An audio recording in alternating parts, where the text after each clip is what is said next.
Hello guys, it is WebDevMania. Today we are going to make a merge stack social media Facebook clone with Redux as well. So let's register first. So here I can click on here and let's type the username. So here user 1234, email user1234 at gmail.com, password 123123, and let's click on register. So as you see, we are redirected on the main page, but right now we have no friends nor we have post to display. So here let's make a post. So here I can click on photo, let's say burger 2, and here is burger 2. I can click on the icon to unselect the image, and here I can pick a new image, let's say this gyros here. Okay, and here let me type my opinion. So very delicious gyros, and here let me fix that typo here like this, delicious, and here click on post. So the page has been refreshed. You see here just now very delicious gyros, and here I can delete the post if I want to, but right now I'm not going to. Here we have comment, so here I can comment, nice post bro, exclamation mark, and here click on post. So you see here the comment, I can like the comment or unlike it. The same with the post, I can like the post or unlike the post. What else can I show you? Here I can show you my profile. So here if I click here on the post, you see here my profile. Here I can share my opinion, and here you see my post. Nice. Then if I want to update the profile picture, here I can click on update profile. Here we have how to fill the username and the email. Let me select here that I want to change the profile picture. Okay, I can select this image here of this man, so I can click it, and then I can click on submit.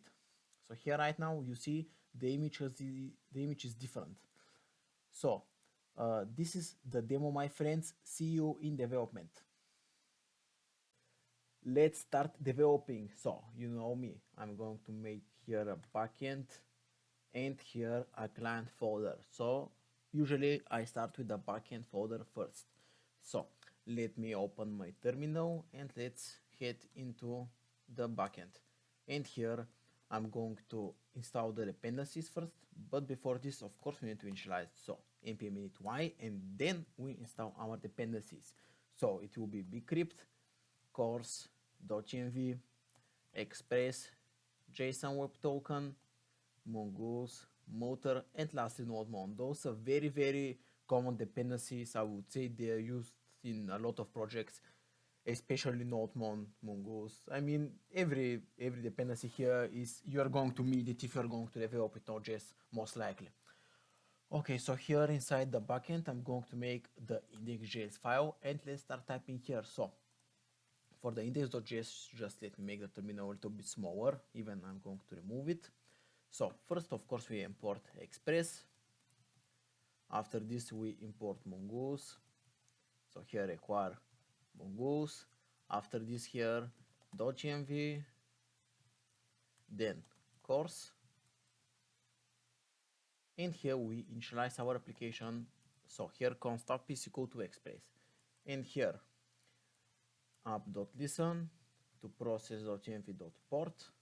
And here a callback function if our server has been started successfully. So here server has been started. That's how you start a server in Express.js. Of course, we need to connect our DB. So here I'm going to make a comment. So DB connect. So my friends, I logged into the MongoDB. If you have no account, just register. It's a very simple process. If you have account, of course, log in and let's go. So here we click on this icon here, that setting icon. Here we click on projects, new project, and here I'm going to name the projects. Let's say social media clone. Next, create project. Then we're going to click here, I think it was the build database. After this here, of course, we select the free option. So here select the free one here on the right side, and here let's click create. So here I'm going to make right here the username and the password for the MongoDB database, and here I'm going to write here the IP address, and then finish and close. Go to databases, and here it is, yes, so it's ready. So here click on connect your application, click here, and let's copy this link here. So this link I'm going to paste it just like this so you see what I'm talking about. So this link is a secretive information. No one should have access to this link except the people that we intend them to have access, like the admin, like people like the admin of the application. So we cannot let like a normal user have access to this link. It is a very bad thing to let everyone have access to it. So for this case, I'm going to make the .env file, and this is one of the packages that we have installed here, the .env. Here I need to call the config method, and right now I'm able to use environmental variables. And you know, environmental variables are used for secretive information, just like this link here. So here for the password, I'm going to paste it because it's here the same as the username. Usually you never do this in a real project. This is a demo, so that's why I'm doing this, just to not forget the password. And here let me, I want lowercase, so here mongoose.connect process.env.mongo_url. And here, actually just like this here, and let's start our server. So npx nodemon, and I can make here .den, so here console log db has been started. So let me see right now. Yes, server has been started and db has been started, so that's great. Let's make the folder structure for our backend application. So here I'm going to have models which will define the structure of our documents, then controllers which will be the functions for us for the actions, then the routes kind of self-explanatory, and the middlewares again self-explanatory. So I start with the models usually, and a lot of people start with the models, so let's go. I'm going to have three models: user.js, then post.js, and lastly comment.js here. So for the user, let's import first mongoose. So const mongoose is equal to require mongoose, and let me close here the terminal, of course. So const user schema is equal to new mongoose.schema, and here username type is a string, required is true, and unique is true. So if you don't know mongoose, it's like you just read it. It must be a string, it must be required, so you cannot create a document without providing the username, and here it should be true. So, and unique means that this username must be different from the usernames in the other document in the collections. So it must be unique. It's not should, it must. So it must be unique, we must provide it, and it must be a string. Okay, I digress, let's continue. We have next an email which will have actually here the same fields, so it's again a string, it's again required, and it's again unique. You cannot have two separate documents with either the same username or with the same email. They must be different for every single document. Then I'm going to have a password, so the password is type of a string, required is true, so you cannot create an account without a password, but I'm not going to set the unique to true. Okay, then I'm going to have here a profile pic, which is a type of a string, and default will be an empty string. So when you register, we are not going to require the user to have a profile pic. So we are going to have a default, and he's going to have a default picture that we are going to provide, and if he wants, he can change it to a picture that he wants. We are going to see if you don't understand, so don't worry. Then I have a cover picture, which is a type of a string, and you probably guessed it, default of an empty string. So it's the same logic as with the profile picture. Then I'm going to have here just below followers. So followers are people that follow us, and it's going to be here, come on, whoops. So it's going to be here a type of an array of strings. So this syntax means an array of strings, but default of course is an empty string, because when we register an account, it would not have followers. Like you cannot have an instant several followers. You people need to follow you, and then you have it. But when you register initially, you are not going to have followers. Then we are going to have followings, which are people that we follow, like people we like. So it's again a type of an array of strings, and default is going to be an empty string, just like this. And actually, this is it. So after that, here we have timestamps is true, and then module.exports is equal to mongoose.module user user schema. So you can read it like this. So we're going to have a user collection which you have which document will have the structure of this schema. So here we define the schema for the document, and all the documents are in a collection. So it's a little bit different than the SQL. I mean, it's a NoSQL language, MongoDB. So you know it's not that hard. Okay, I digress. The next model that we're going to write here is the post. So let's go.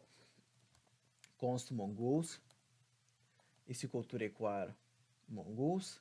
Then const post schema is equal to new mongoose dot schema.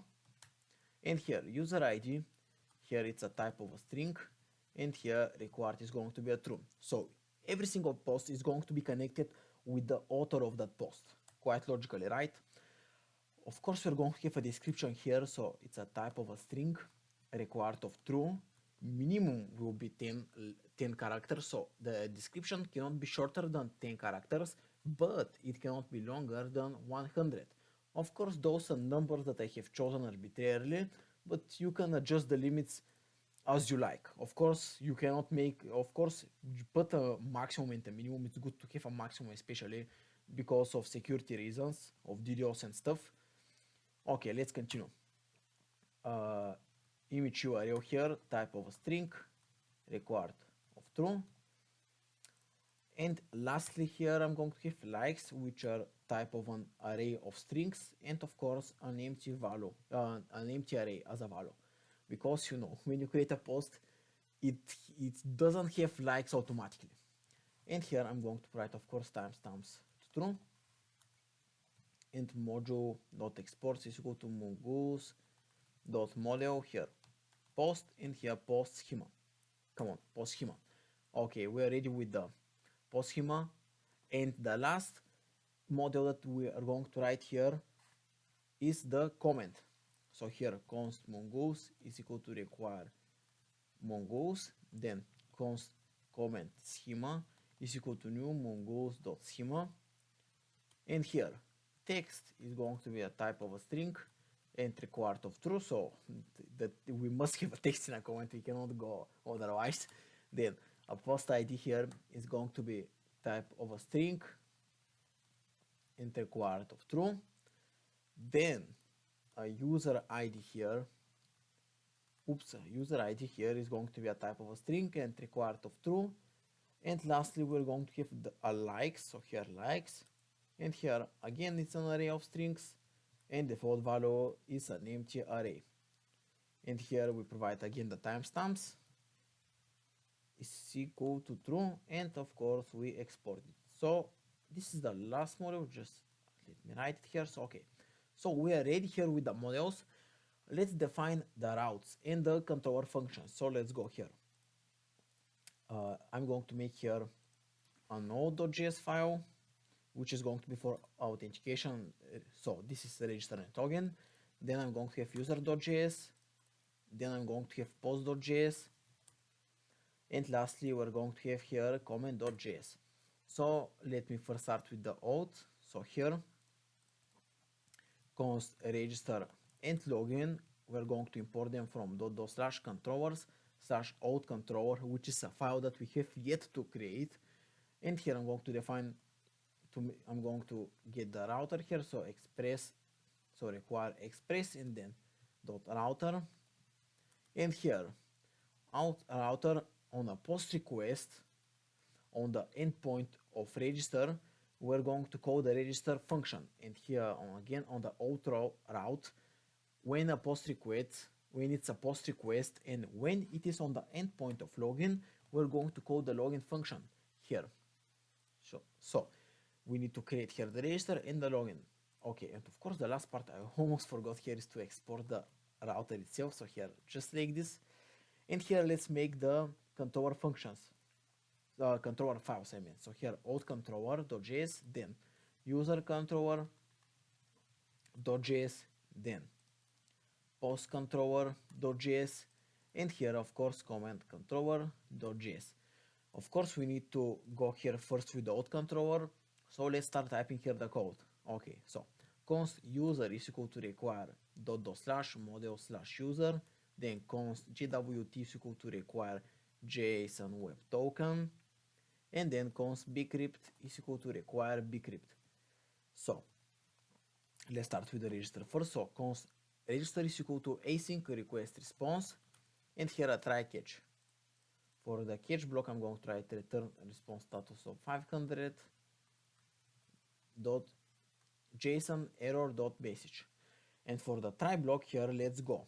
So const is empty here is equal to object dot values, and here if any of the values here from the request dot body is empty, this is what I'm doing here.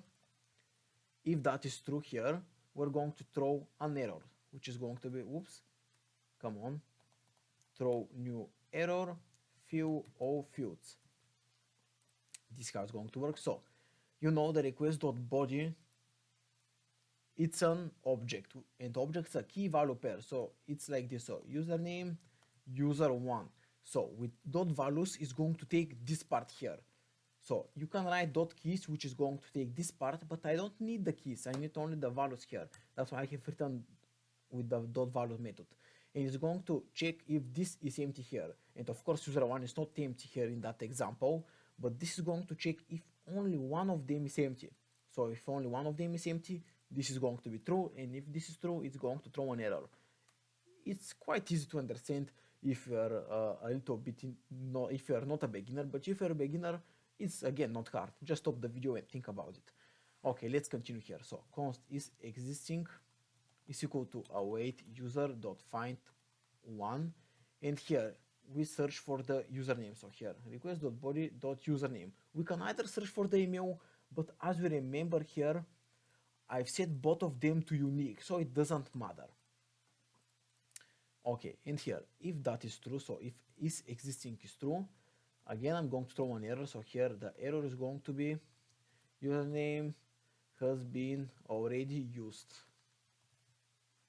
Okay, then if you have passed this condition, hopefully, let's make the hashed password. So here const hashed password is equal to await bcrypt.hash, and here request.body.password, and the second argument here is the salt.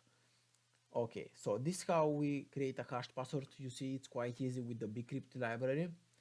Then I'm going to make a new user. So here new user is equal to await user.create.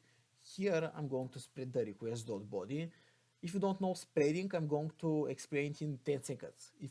I hope you are going to understand it. So if we spread the object like this, it is basically the same as writing each property. So like username, request.body.username, email, request.body.email. You see, it's a very, very short syntax for writing those things. So request.body, and I want to change from one of the keys its value. So I want to change the password key, I want to change its value to the hashed password, which was the variable that I created above. Okay, so this is ready. Then const payload is equal to here id user._id and username user.username. So this payload, we're going to need it for the JWT. So here const JWT is equal to, and here just let me stop here. It's not user, it's new user, my bad. So here changes to new user. And here for the JWT, or let's name it as a token. So const token is equal to JWT.sign. And here we provide the payload as the first argument, and the second one is the secret. So process.env.jwt_secret. So if you wonder what is this secret here, I mean, what is this environmental variable here, we have yet to create it. So here JWT_secret, and here let me check here. I have not created that port variable. Interesting. So here just let me write here the secret, and the port must be here 5000. So here I forgot here to write the port variable. Write it here, port 5000. Okay, I digress here. Let's again continue. So here we have the token ready, and I want to return the token as well as the user. But you know, we have the user with the password.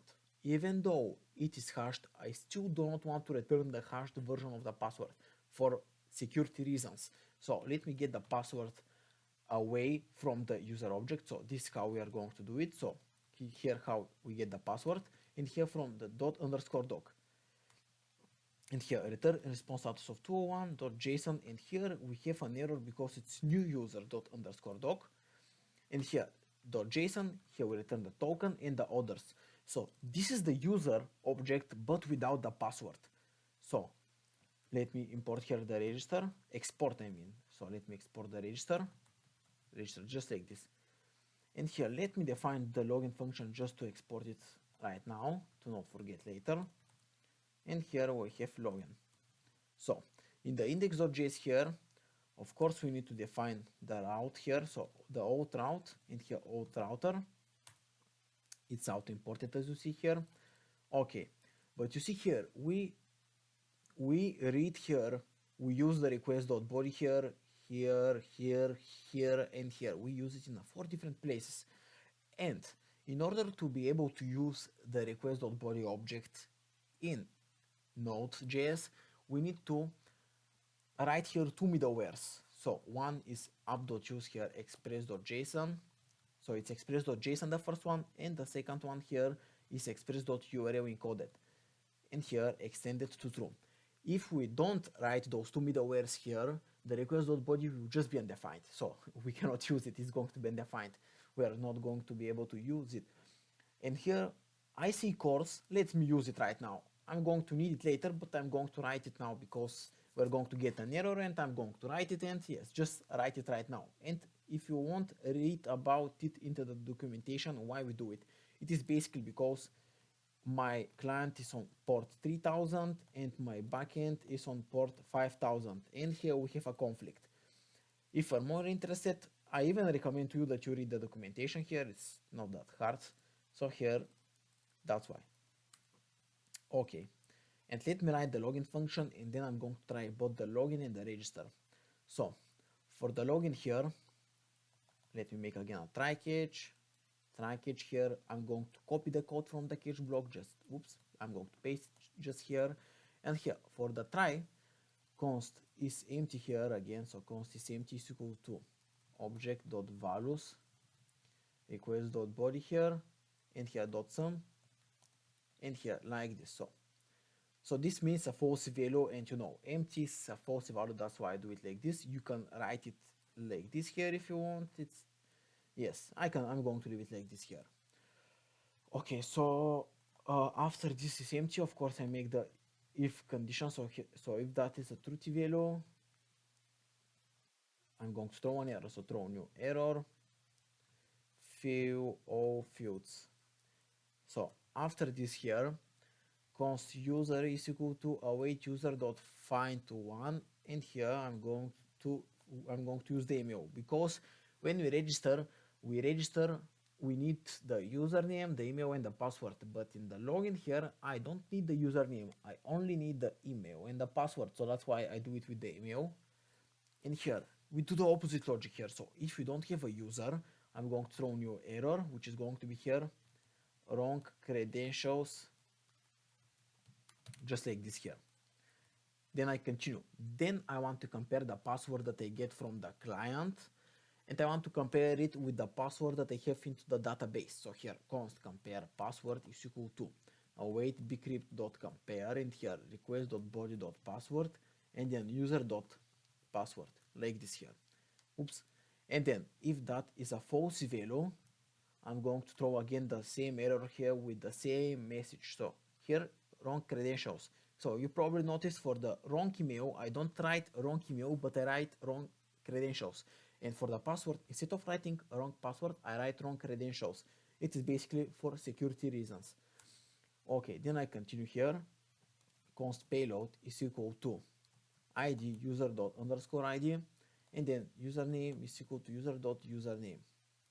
Okay, so here const password and others from the user._doc, and then we make the token here. So const JWT.sign here, payload, and then the process.env.jwt_secret. And after this here, you know, we return. So return response status of 200.json here, others, and token. So we are ready with the register function as well as with the login function. So let me go here to Postman and let us test those two functions here. So of course we need to test first the register. So let's go here. So here it's a post request on the Auth route, and here the endpoint is register, and the body here is, oops, let me remove this. So the body here, username, and the username I'm going to write it user1.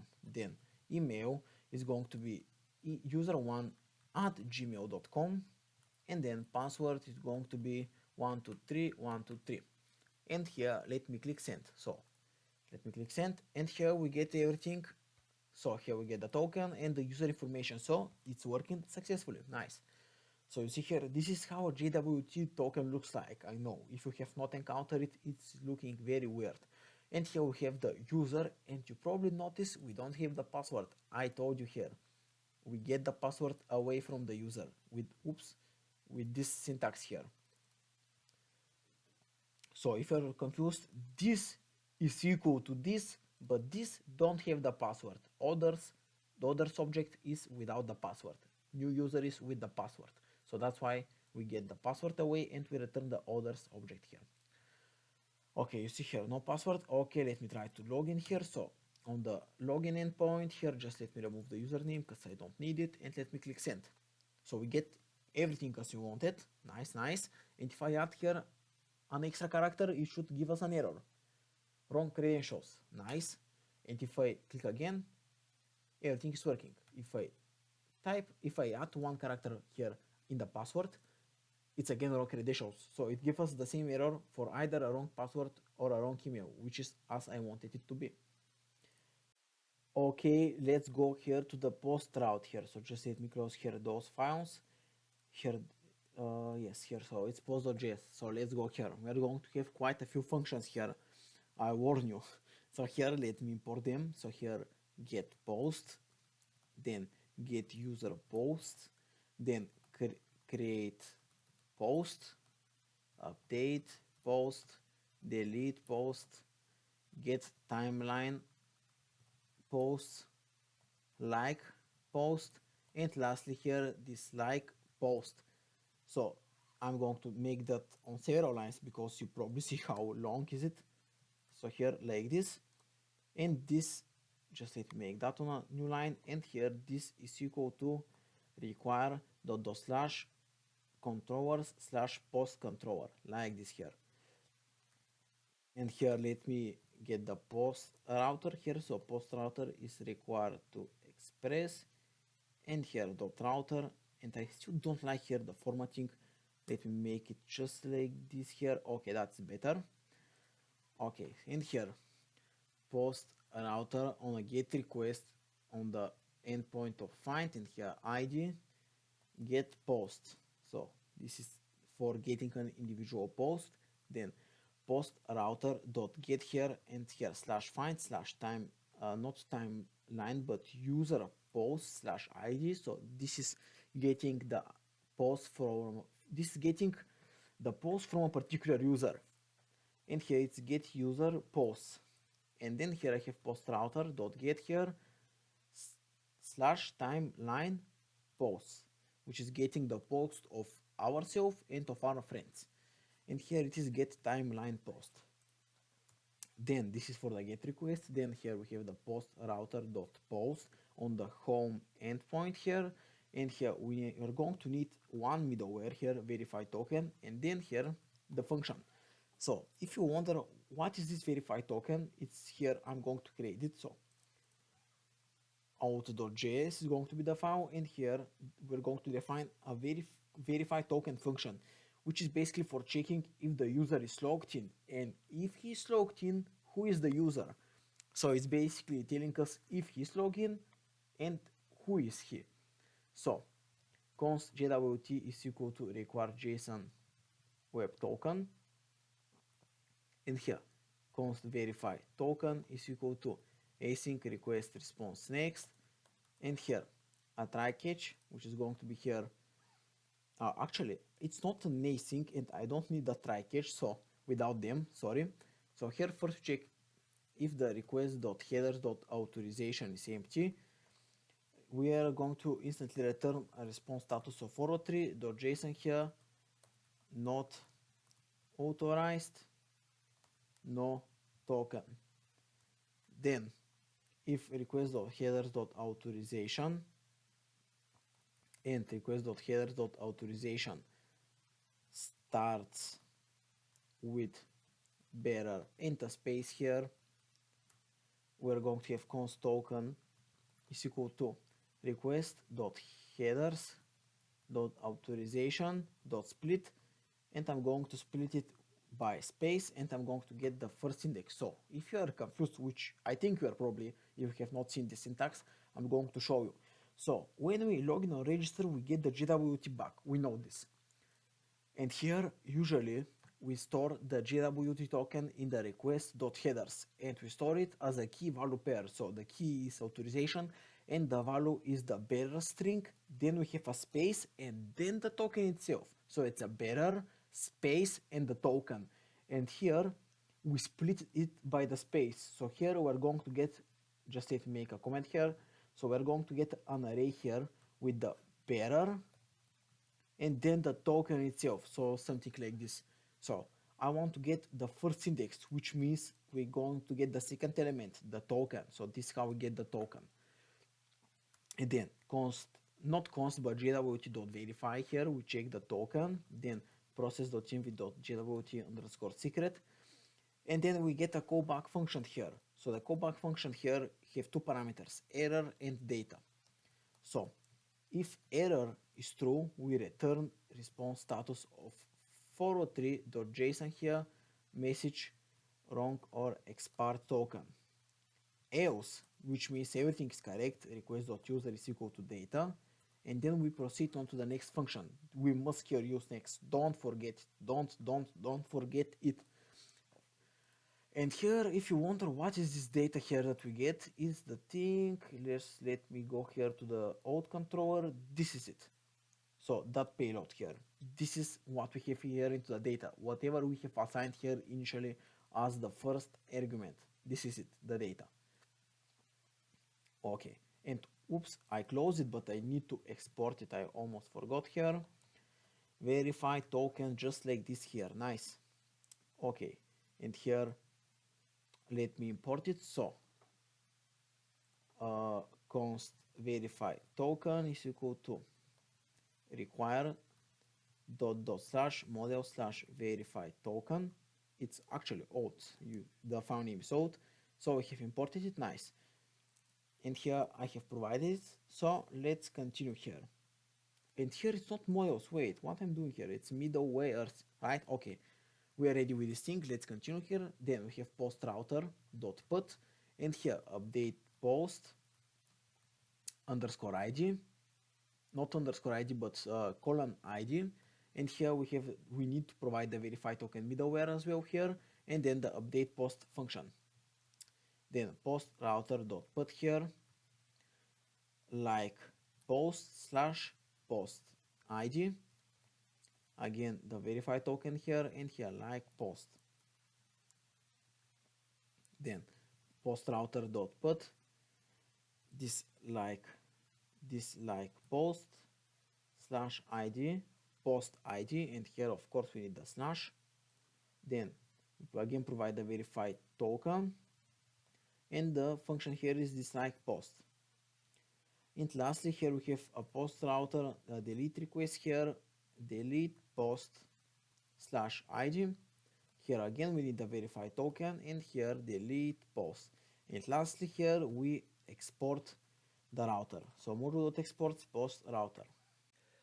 Okay, let's make those functions here. So let's go here to the post controller and let's start. So just a second. Okay, so here const user is equal to require dot slash models slash user. Then const post is equal to require dot slash models slash post. And here const get post is equal to async request response. And here a try catch. Here return response status of 500.json here error.message here. And here for the try block, const post is equal to await post.find by id request params dot, and here let me check the name of the parameter. Here it is id here, so dot id. Then return response status of 200.json here post. So we're ready with the get post. You see it's quite easy. Then const get user post is equal to async request response. Again a try catch here. Let me copy again the code from the catch block, and for the try, const user post is equal to await post.find, and here user id request params.id. And here let me check, it's again id. Nice.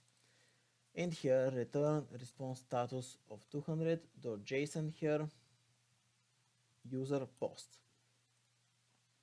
The next function then is const create post is equal to async request response. And if you wonder why we use async on every function here, it is because we interact with the database, and every single interaction with the database is asynchronous by nature. Okay, and here let me just copy here for the catch block, and here for the try, const is empty here is equal to object.values here request.body. Again we check if it's empty, it's empty. Here sum, and here oops is equal to empty, like this. And then if it's empty, throw new error, fill all fields. And then we continue here. Const post is equal to await post.create here. We spread the request.body, and then the user ID is request.user ID. This is from the middleware. This is how we have access to this thing here. It is from the middleware. Check it here. We assign to the request.user. And of course then we return it with the response of 201, which is successfully created. Okay, then the next function here is update post. So here const update post is equal to async request response, a try catch here. Come on, try catch here. Let me copy again the code from the catch block, and here for the try, const post is equal to await post.find by id, and here request.params, and here let me check again the parameter for the update. It's id here, so request.params.id. Then if post.user id is equal to request.body dot, or we can just do it like this, so request.user.id is basically the same, I think, or just use the request.body.id here, because what I did to we don't have the body, just use the request.user.id. Here we have a middleware. So if the post.user.id is equal to request.user.id here, we update the post. So here const updated post is equal to await post.find by id and update here. And here the first parameter is the request.params.id, then set here request.body, and then new is equal to true, and new to okay, it must be an object. So this means that when you update it, we get the updated version back, because if I don't have this here, I'm going to get the post before it was updated, but it's going to be updated. I know it's kind of weird, at least in my opinion. That's why I always put this new to true object. Okay. And then after this operation here, we return the response status of 200.json here and the updated post. Else, we throw an error, which is throw new error here, and the message, you can update only your own posts. This is how it is. Okay, after the update here, we have the delete. So const delete post is equal to async request response. Here again a try catch, as you know, and here const post is equal to await post.find by id request.params, and here dot, let me check again the parameter here, it is delete, so it's here .id. Oops, yes, .id. And here if we don't have a post here, throw new error, no such post. Otherwise we continue here. So we have if post.user id is equal to request.user.id, await post.delete, and we return response status of 200.json here, message successfully deleted post, like this. Else here, throw new error, you can delete only your own posts, like this here. And here for the catch, I'm going to copy here this. So this is how it works.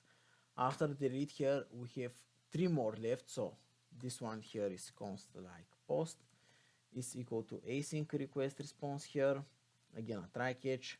I'm going to copy here the code from the catch block and let's go. Oops, it should be here above, like this. And here for the try, we're going to have const post is equal to await post.find by id. And here request.params, and again let me check the parameter here. So for like post here it's post id this time. I don't know why here I have id and post id. Oh, okay, that's why I check them. Okay, and here if I don't have a post, throw new error here, no such post. And here const is liked by current user is equal to const is post.likes.includes request.body.id. And here if this is true here is liked by current user, throw new error, cannot like a post 2 times. And here a smile face, that's an even laughing face. And else await post.find by id and update. Here request.params.post id. Then here we push into the likes array, we push our id here like this, and then we return new to true. And here return response status of 200.json. Here post has been successfully liked. Okay, it's for the like post.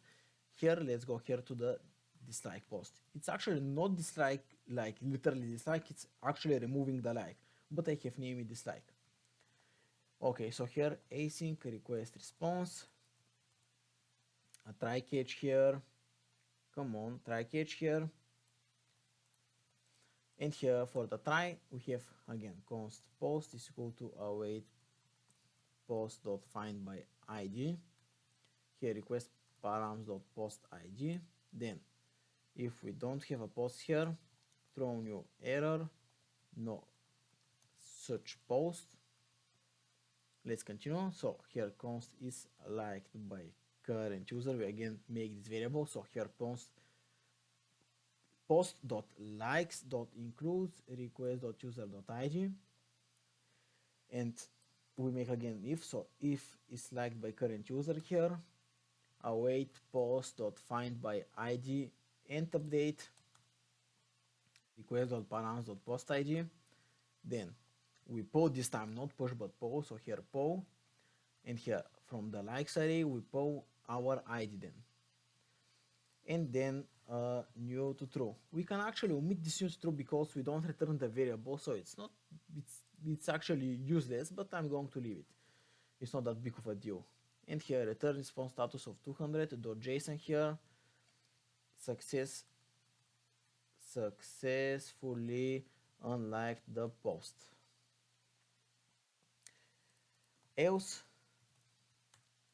throw new error, cannot unlike a post that you have not liked. Sorry guys for this earlier. So we're ready with the dislike. And the last function here is the get timeline post. So here const get timeline post is equal to async request response. Here a try. Here return response status. I'm just going to copy it instead of writing it.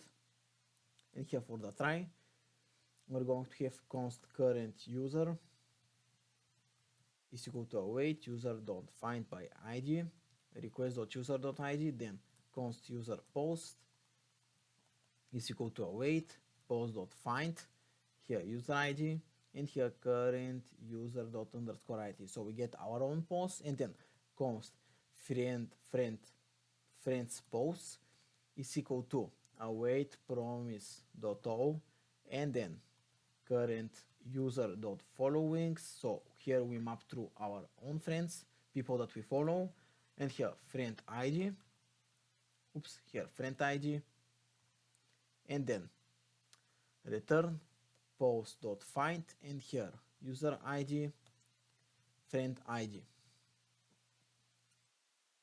and then return response status of 200.json here, and here it is user post dot concat dot friends posts, and then I'm going to sort them like this. So a b, and then b dot created at minus a dot created at, and this is actually quite long to put it here, so I'm going to remove it here. So const all post is equal to this, and then I'm going to return just this here. So this is our own post, we concatenate them with the friends post, and then we sort them. This is what this means here, and then we return them. Okay, and let's export them. So here module.exports is equal to get post, get user post, then create post, then update post, delete post, like post, dislike here, come on, dislike post, and lastly here get timeline posts. So we're ready with the post controller. Let's go here to the user controller. So my friends, here we are in the user.js here into the routes folder. So let's import here the functions that we have yet to create. So get user, then get all, update user, delete user, get user friends, then follow user, and here unfollow, come on, so unfollow user, and here let me again make that on several lines, so just like this here, and here I'm going to format it just to look better. Okay, nice, looks as I wanted it to look. And here is equal to require dot slash controller slash user controller, and then I import the middleware because I am again going to need it. So verify token is equal to require dot slash middleware slash here auth, in here const user router is equal to require express, and here dot router. Okay, so here we are going to have user router dot get here slash find all, and here is the find all function. I mean, not find, but get all function. Then user router dot get here is going to be find here slash id, and here get user. After this user router dot get here, find user friends, and here the id, and here get user friends. This for the get request. Then here we have user router dot put here update slash id, then verify token, and here update user, then user router dot put here follow slash here id, then I'm going to need here the verify token, and here follow user, and here we have again user router, again a put request, here we have the unfollow, and here slash id verify token, and here unfollow user function. And lastly here we have the user router dot delete here, delete slash id verify token, and here delete user. So the last part here is to export the router. So module.exports is equal to user router. Let me close it, and let me go here to the user controller, and let's here start writing the code. So so here const user is equal to require dot slash model slash user, then const bcrypt is equal to require bcrypt, and here const get all is equal to async request response, here a try catch, come on, here a try catch, return response status of 500 dot json error dot message, And here inside the try block here we have const users is equal to await user.find, and this is how we fetch all of the users. And of course I don't want to just return them like this, I want to remove the password, so here minus password, and then return response status of 200.json user. Then after this we have const get user, so this is getting an individual user, so async request response, a try catch here. Again I'm going to copy here the code from the catch block, and for the try block here const user is equal to await user.find by id request.params.id, and here if we don't have a user, throw new error, user does not exist, and if it exists we just going to get the password away from the user, so password others is equal to user._doc, and here return response status of 200.json others. After the get user we have then the update user, so here const update user is equal to async request response, here a try catch, just let me copy this here, and inside here before doing anything else I'm going to check if request.params.id is equal to request.user.id. We're going to go into this function, otherwise here I'm just going to throw an not error, but I'm going to return response status of 4 or 3. You can update only your own profile. And here inside the try, if request.body.password, then const new hashed password is equal to await bcrypt.hash request.body.password. So if we have a password that we want to update, of course we need to again hash the password and then update it instead of just updating it with the plain password. It's bad for a lot of reasons. And here request.body.password is equal to new hashed password, like this. And then we continue, const user is equal to await user.find by id and update. And here we provide the request.params.id, we then set it with the request.body, and then we return new to true.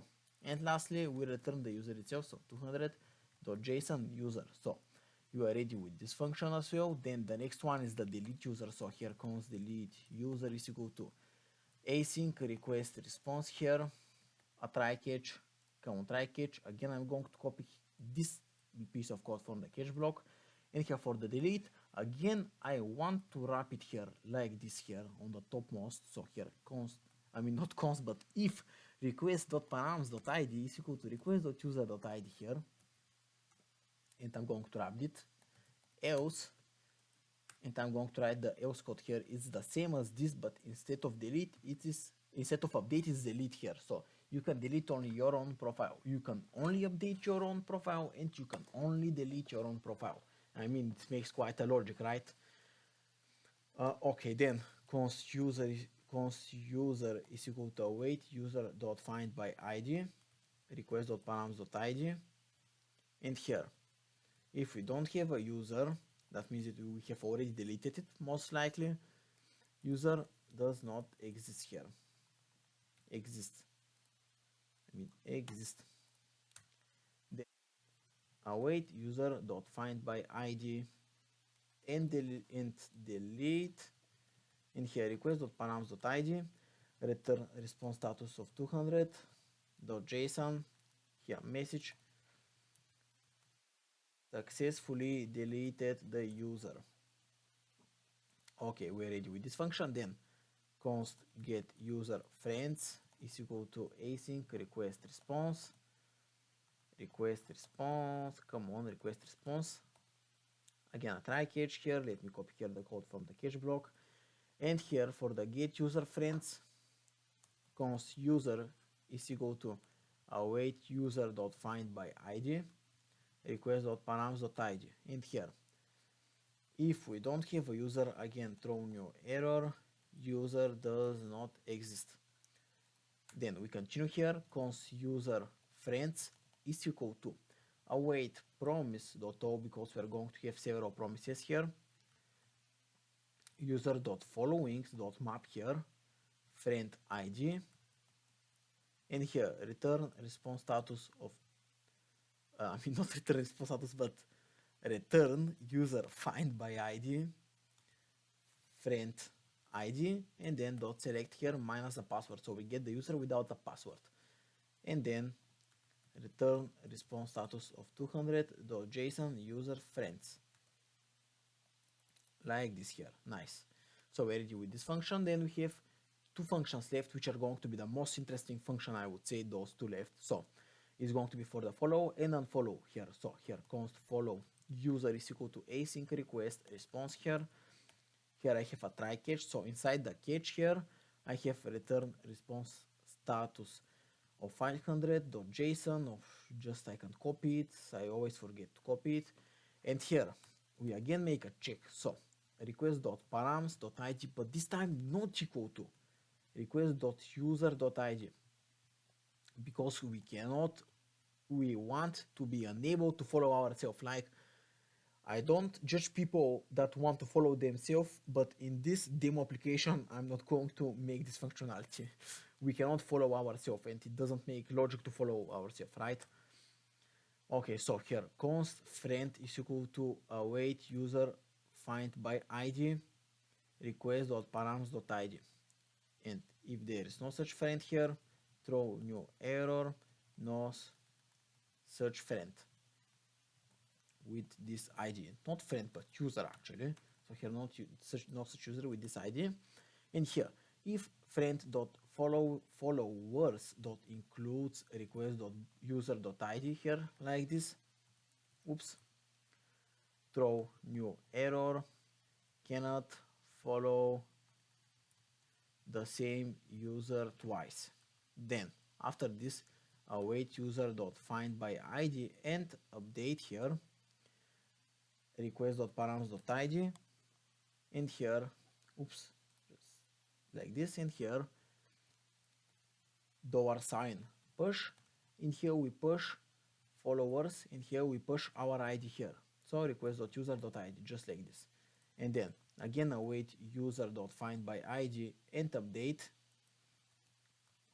here request.params, or actually user.id, which this means ourselves, and here we again push here to followings, and here request.params.id, like this here, and then return response status of 200.json here, user, you have successfully followed the user. Okay, so you see it's quite an interesting function in my opinion. We have written it, so let's go to the const unfollow user, which is equal to async request response here. So if request.params.id is not equal to request.user.id, I'm again going to make this here again an else. So here we don't have an else, so I'm going to write it here. So here else return response status of 500.json, here you cannot follow yourself. Here I forgot to write here the else, and here for the unfollow user, let's write it here else, just going to copy it, you cannot follow or unfollow yourself.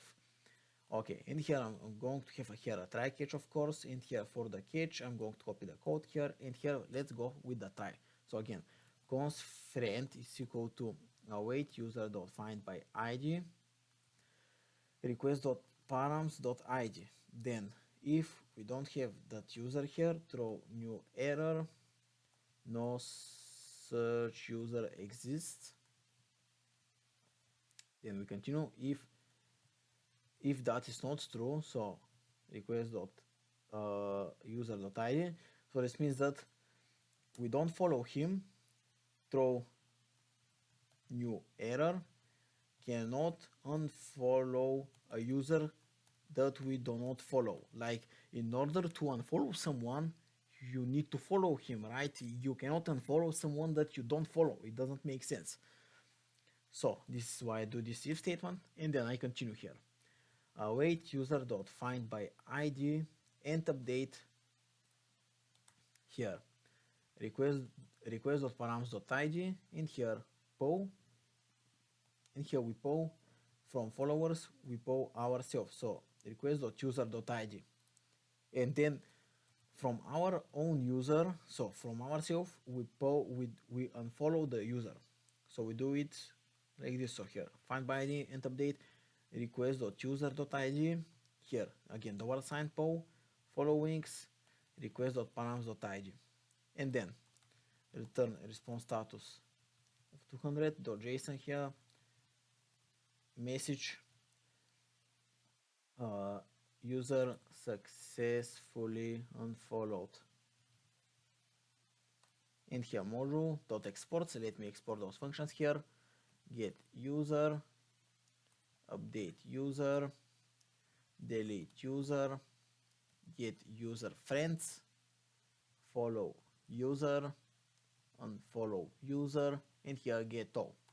So we're already here with the user controller, and here we have only one controller left, which is the comment controller, which is going to be, I think, the shortest of them all. So here let me first define the routes. So here comment.js inside the routes folder, and let's go. So here const get comments from post, delete comment, toggle like, and here create comment, and here it is, I'm going to make it so it's equal to require // controller / comment controller, in here comment const comment router is equal to require express.router, and of course the middleware verify token is equal to require // middleware /auth, and here let's define the actions. So comment router dot get here from the post ID, get comments from post, then comment router dot post on the home route here, and we need to provide the verified token, and here create comment, then comment router dot delete here, and here comment ID verify token, delete comment, and then comment router dot put toggle like / comment ID as a parameter here, and here again verify token and toggle like. So here we just have only 4 functions. So let's go. Let me go here to the comment controller and let's start. So here const comment is equal to require // models / comment. Oops. Then const get comments from post is equal to async request response. Here a try catch, again return response status of 500.json here as a message, actually just error.message, and for the try block here const comments is equal to await comment.find, and here post id to the request.params.post id. So here we get the comments from a particular post, and then we return them. So return response status of 200.json comments.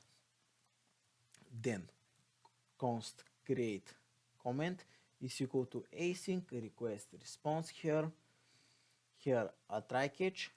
I'm again going to copy the code from the catch block, and for the try here const created comment is equal to await comment dot create. Here I spread the request.body here, and then user id request.user.id, and then return response status of 201.json created comment.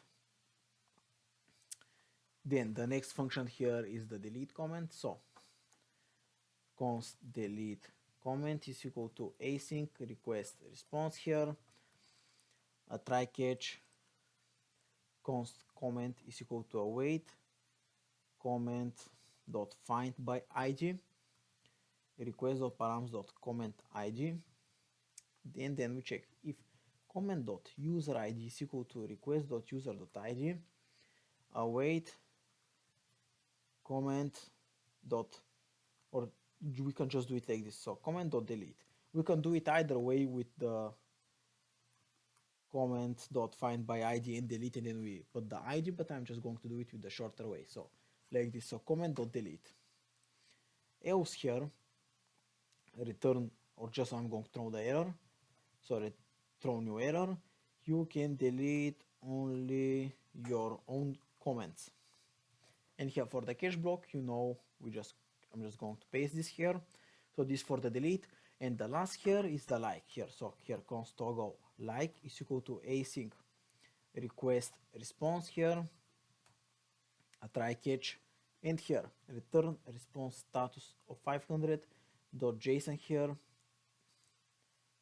error.message, and here for the try, const current user id is equal to request.user.id, and here const comment is equal to await comment.find by id, request.params, and let me check the parameter. I think it's comment id, but let me still check it. Yes, it's comment id here, so no worries. And then oops, let's continue here. So if you have not liked that comment, so this is how we are going to write it. So if we don't have our id inside the likes array here, I'm going to push it. So here comment.likes is equal to comment. Or I can just do it like this, what I'm doing here. Comment.push, and here current user id, await comment.save. This is a second way of updating a document, so you can do it with the find by id and update, but I want to show you this trick here. And then return response status of 200.json successfully like the comment. And then of course we have an else here. So else, this means that we need to unlike it. So here comment.likes is equal to comment.likes.filter here id which is not equal to our id here. So return everything that is not equal to our id, and then again await comment.save, and return response status of 200.json here, message successfully unlike the comment. And of course then we export them. So here module.export is equal to get comments from post, then create comment, delete comment, and here toggle like. So let me go here to index.js and let me import all of them here. So here we have the post, and here post router, user router, and comment router here. So let me just open all the routes here to be able to import them. So here the comment router, why it doesn't pop up here? I forgot to export it. Yes, module.exports here, comment router. So here, come on, okay, auto imported here, again auto imported as you see here, and again here auto imported here. So we are actually done here with the backend right now, guys. See you in the front end. Okay, just let me close those folders here and here inside the client. So new terminal here, and here cd client, and then we initialize our React application. So npx create React app and a dot. The dot means that it will be initialized in the current directory that we are in. Our application has been successfully initialized, and while it was initializing here, I got two images. Just let me rename here the folder because the name is too long. So I just have two images. One is here from, I think that's Italy, as I see, and here is just an image of a person that we are going to use for our application. Okay, and before doing anything else, I want to install my dependencies for my client, which are not that many. So here npm I react icons, which is for icons, then react Redux, then Redux JS Toolkit, and then Redux persist, and the last dependency here that we're going to install is time ago. You probably know the Redux, but time ago is for formatting date, so you know everything. Okay, And while they're downloading, here I'm going to make several folders here inside the source. So here inside the source, as you see, here I'm going to make components, then I'm going to make pages. So the pages, you know, it's for pages, and components is for the smaller parts that make a page. So you know, a page can have sidebar, navbar, main, so that everything is will be in the components, and then we are going to get the components and we're going to make them into pages. So that's what I want to do. What else? Here I almost forgot to install the last dependency here, which is React Router DOM. I think you all know this is I think it's one of the most famous React libraries out there, if not the most famous, I'm not sure. Okay, here, and I'm going to make here a YouTube folder which will have two files here. One is request.js, and the second one here is the sidebar data. So we're going to have a sidebar, and the sidebar is going to have some data, but right now we are not going to populate the data. But for the request here, I'm going to go into my GitHub, and it's like you are going to see what is it. It's not something complex. It's like a switch statement in which I have made the request. So you see here, just let me copy and paste. Oops, not here, but here. It's just an easier way to fetch data. I have made that function myself, as you see here. Just, yes. And let me close here the request.js, here the sidebar data.js, and here let's make the components and pages here. So before doing it, I'm just going to start the server, and here let's make our components. So here I'm going to have a comment inside the components, then I'm going to have friends. After this I'm going to have navbar, then I'm going to have post here in plural, and here everything is in the components folder, as you see. Then I'm going to have profile, share, and the last component here is sidebar.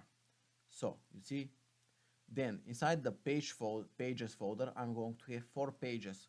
I'm going to have Auth, which is for both login and register. After this, I'm going to have home, which is the main page. So we have for login and register. Then we have the main page. We're going to have 2 more, which is one of them is for the profile details when you click on a particular profile. And the last one is update profile if you want to update something. So those will be our 4 pages. And here for each component and for each page as well, you see here we have folder.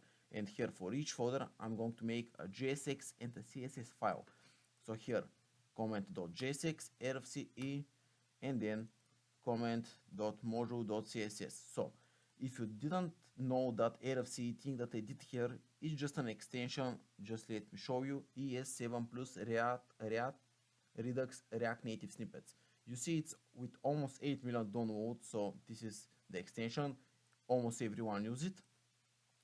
And what else? Yes, I'm going to use CSS modules, which are basically vanilla CSS, like 95% vanilla CSS, if not more. Okay, and just let me import the styling sheets here, so /, and like this. I'm going to do this for every single folder here, so you can skip the video if you don't want to see that repetitive thing, but you can stick around. It's not that big of a deal. It's going to take me just several minutes. So here I again import classes from friends module, then the same with the navbar. So here rfce, then navbar.module.css, and again I'm going to import the styling sheets here, navbar.module.css. Then the next one is post, so here post.jsx, and then post.module.css, and again let me import the styling sheets for the post.jsx. Then here we have posts here in plural, so here post.jsx, and here posts.module.css, and again let me import it. Nice. We have 3 more components left, so here we have profile.jsx, rfce, profile.module.css, and again we import it. I'm going to do that for the 2 remaining components and for the 4 pages, so we are almost done. here share.jsx, rfce, share.module.css, and again import classes from /, and here sidebar.jsx, rfce, sidebar.module.css, import classes from / module.css, and here let me close all the components, and let's do the same for the pages. So we're done with the components. Let me do it for the 4 pages here. So on JSX, Auth module.css. Usually I make 2 separate pages for the login and the register, but this time I decided to make one because, you know, register and login are almost the same things. I mean, they're different, but they have a lot of common things. That's why. Here, just let me import the styling sheets inside the home. And we have 2 more left here, and we are done. So here, profile details.jsx, rfc, profile details.module.css, and I like to do that because I like to have my folder structure ready for the project, so I don't have to think about making files and stuff. I have everything done. And here the last one, profile.module.css, and here let me import it. Come on. So import classes from /. Okay, we are ready here with the folder structure.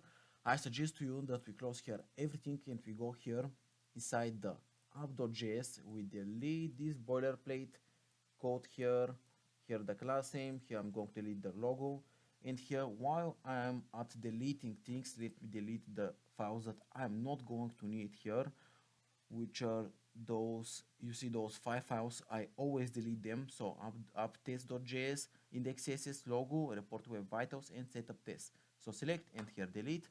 Okay, and here into the index.js I just need to delete here those imports and comments, and here into the app.css let me delete the default css. And here for the default css we can write some default css, actually it's going to be needed. So here box sizing will be border box, then margin 0, padding 0 to remove any default margin. Here smooth behavior is going to be smooth, and lastly font family will be Roboto, and if it's not Roboto it's going to be as a fallback sans serif. So as you may know, Roboto is not by default in CSS. So here let me go to Google Fonts and let me get it. It's super easy, guys. It's super easy. So it's literally on the front page here, Roboto. It's one of the most famous fonts here, Roboto.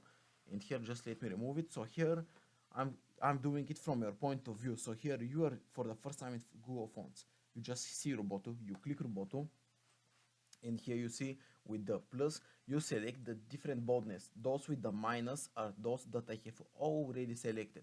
So here you can select, you can do whatever you want, and when you select whatever you like, you go here onto the top right here, view selected families. You click on it, and here you copy here this thing here, you copy it by clicking on it. So here copy, and then we go here to the public folder, index.html, paste, and this is it. We have the robot font. You see how easy it is, literally with 4 or 5 clicks. Nice.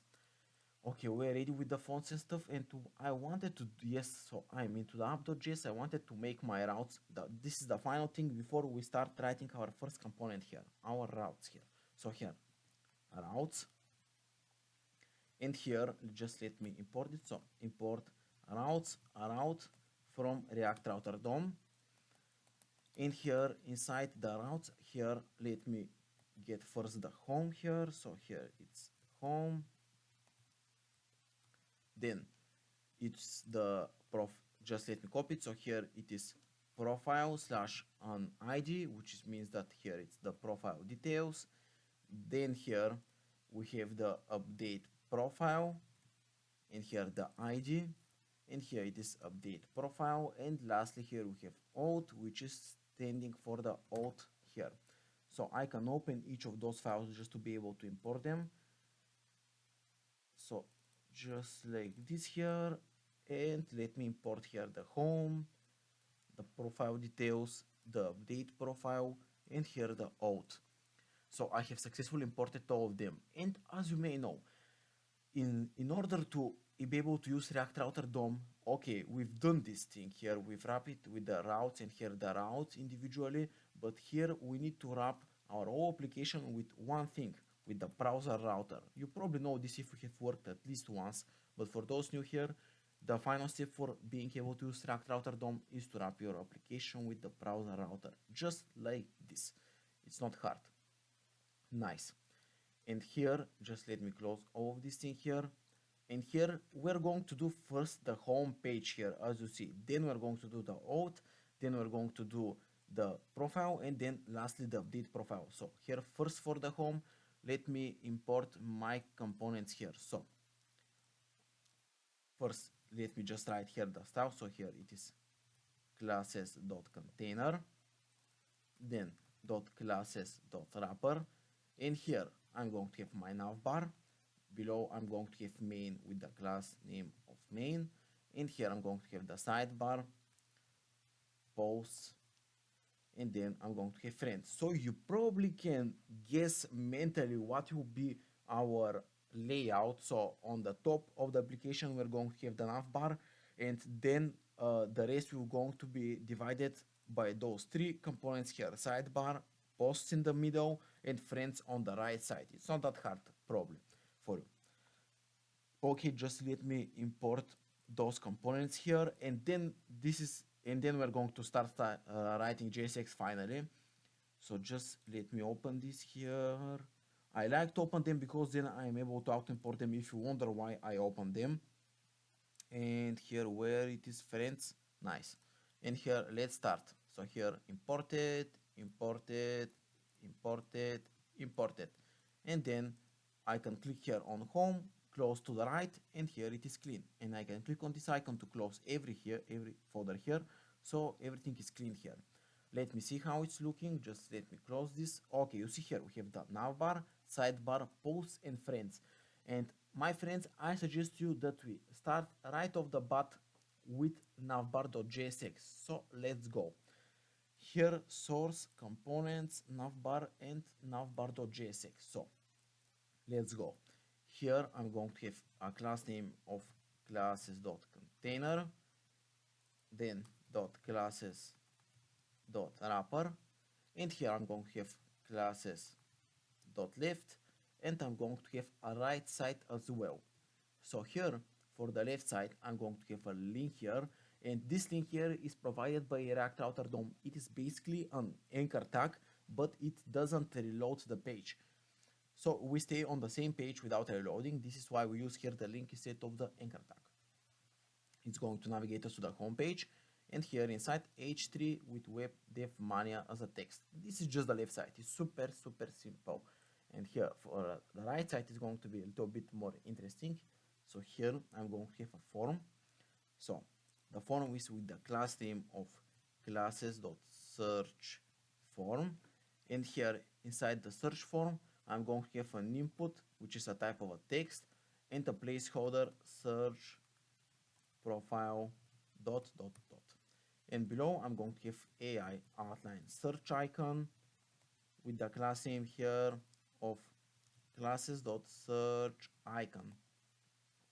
Below this I'm going to have, below the form, I'm going to have here an image with the source here of, source of person, and class name here of classes.person image. And here on click, we're going to have here an on click event with the toggle model. I'm going to make the function just in a second. And here, if show model is true, we're, here not curly braces but normal parentheses. So here I'm going to have here classes.model, and here we have a span with the class name of logout, and the text here is logout, or we can just write it in lowercase, so logout. And here we have a link which is going to navigate us to the update profile. But right now I'm not going to write this too because I'm going to need Redux for this thing here. I'm just going to write here update profile, and later I'm going to make this link functional, don't worry. And here I'm just going to write here the class name of update profile. So we're ready here with the JSX. Let me define just a state, the state here, which is show model, set show model. Use state is going to be here false initially. So here, when I click on the image, I want to show this thing here. And when I click again on the image, I want to not display it. So here we're going to toggle on and off with this model here. And let me import here use navigate and the link here from React Router DOM. So here use navigate link from React Router DOM. And here const toggle model is going to be equal to, it is just going to set the state to the previous state. So it is if it's true, it's going to be false, but if it's false, it's going to be true. It's literally making it the opposite. So making it the other boolean. If it's true, it is false. If it's false, it is true. You can get confused, but what? You cannot get confused. It's very simple, at least in my opinion. And here the next part is const handle logout is going to be equal to local storage.clear, and here it's going to navigate to the Auth. So right now we cannot log out because we are not logged in, but I just wanted to write this function here, and I'm going to attach to the onClick event here on that JSX element. So this is for the Navbar JSX. Let me see how it's looking. Okay, of course we need to import several things here. So AI outline search from React icons AI, and then we have the person. Yes, so person from dot//assets/person one.jpg. So here link is not defined. Is it because of that to property that I have not defined, or what? Yes, it was because of that to property. Here I'm going to provide the home route just for now because I'm going to get an error. Okay, we are ready with the JSX. Let me open here the CSS and let's start styling the JSX. So here dot container, this is the first JSX element that I want to style, is going to be with a height of 60 pixels and a width of 100%. Then dot wrapper is going to be a height of 100%, width of 100%, padding will be 0.25 on top and bottom and 1.25 on left and right. Display is going to be flex, justify content of space between, align items of center, and here a background color of 19 DE. This is the background color. Then on the left here I want to style the anchor tag. So this is under the hood, it's an anchor tag, that's why I target it like this, so don't get confused. This here is an anchor tag behind the hood. So it's going to be text decoration of none, color of white, so FFF, it's a white color, font size of 28 pixel, and letter spacing of 1 pixel. So let me see how it's looking. You can see here how it is looking, but this image is super big, so I'm going to touch it just now. So dot person image is going to be a height of 45 pixel, width of 45 pixel, object fit of cover, border radius of 50%, and cursor is going to be pointer here. So okay, the image is much smaller right now, so you see what I'm styling. So we are ready here with the image, and below that anchor tag I want to target the right side just like this. So display of flex, align items of center, and cap of 1.25 ARM. Then I want to target the search form, which is going to have a display of flex, align items of center, border of 1 pixel solid 333, border radius of 20 pixel, padding of 0.5 IRM, and background color is going to be white here. So it's how it's looking, but this input is not looking nice, at least to me, so we're going to start with just now. Dot search form, and inside the search form the input, the direct children. This selector means the direct children. So you see here the form, and it is the direct children. The input is a direct children of the form. So this is what it means. So here border none, outline here is going to be none, and padding left is going to be 0.25 ARM. So right now you see how it's looking. It's looking much better without the border. Okay, Then I'm going to target the other direct children, which is the search icon. So again, search icon here, which is just a font size of 20 pixel. Come on, 20 pixel. Nice. And after this, I want to target to style the model, because you see when I click on this is how it works. I can toggle it with clicking on the image, but I, it doesn't look right. You probably see I really don't like it without the styling. So let's go here to the dot model and let's start styling it. So here position is absolute, then right is 0.25 IRM, top is 3 IRM, then background color is white, padding is 0.5 IRM on all sides, height is 75 pixel, width is max content, display of flex, flex direction of column, gap of 1 IRM, text transform of capitalize, box shadow here is going to be 0 pixel, 5 pixel, 7 pixel, 9 pixel, RGBA 000, 0.075. Text decoration is going to be text decoration, not align. Text decoration is going to be none, and color is going to be here inherit. So when I click on it, you see how it's looking, but why I have here text decoration? I don't get it. Let me remove it here. So from the dot update profile here, text decoration is going to be none, color is going to be inherit. So right now, okay, right now I don't have those effects here, and I can provide cursor here, because they are clickable. I mean, the update profile have a cursor here, you see from the anchor tag, but the logout doesn't have. I'm just going to apply it to both of them. So here dot model, and here everything inside the model, which is this here. So everything inside this is those two elements, cursor, pointer, to indicate that they are both clickable. So you see how are they, and here you can toggle on and off, which is great. So this is our navbar. Let me see what I have next here. So I close the navbar, and when I open the home, what else? Yes, the sidebar. So let me go here to the sidebar and let's start styling it here. The sidebar is going to be a very easy component, so you're going to see what I mean here. So just classes.container, then .classes.wrapper. Inside the wrapper here, I'm going to map through the sidebar data. But this sidebar data, where I'm going to get it from? A very nice question, I would say. Here from the utils request, not request.js, but sidebar data. Here inside the sidebar data, of course we have nothing. So let me go here to my GitHub. So here inside the root, client, source, util, and here sidebar data. So here it is basically a text and an icon. I mean, you see it's nothing complex, so you can just copy paste freely. You see a text and an icon. So copy paste, and let me import it. So sidebar data dot map, and here data. Oops, just let me remove that, and let's go. So here I have a div initially with the class name of item here, and here a key of crypto random UUID.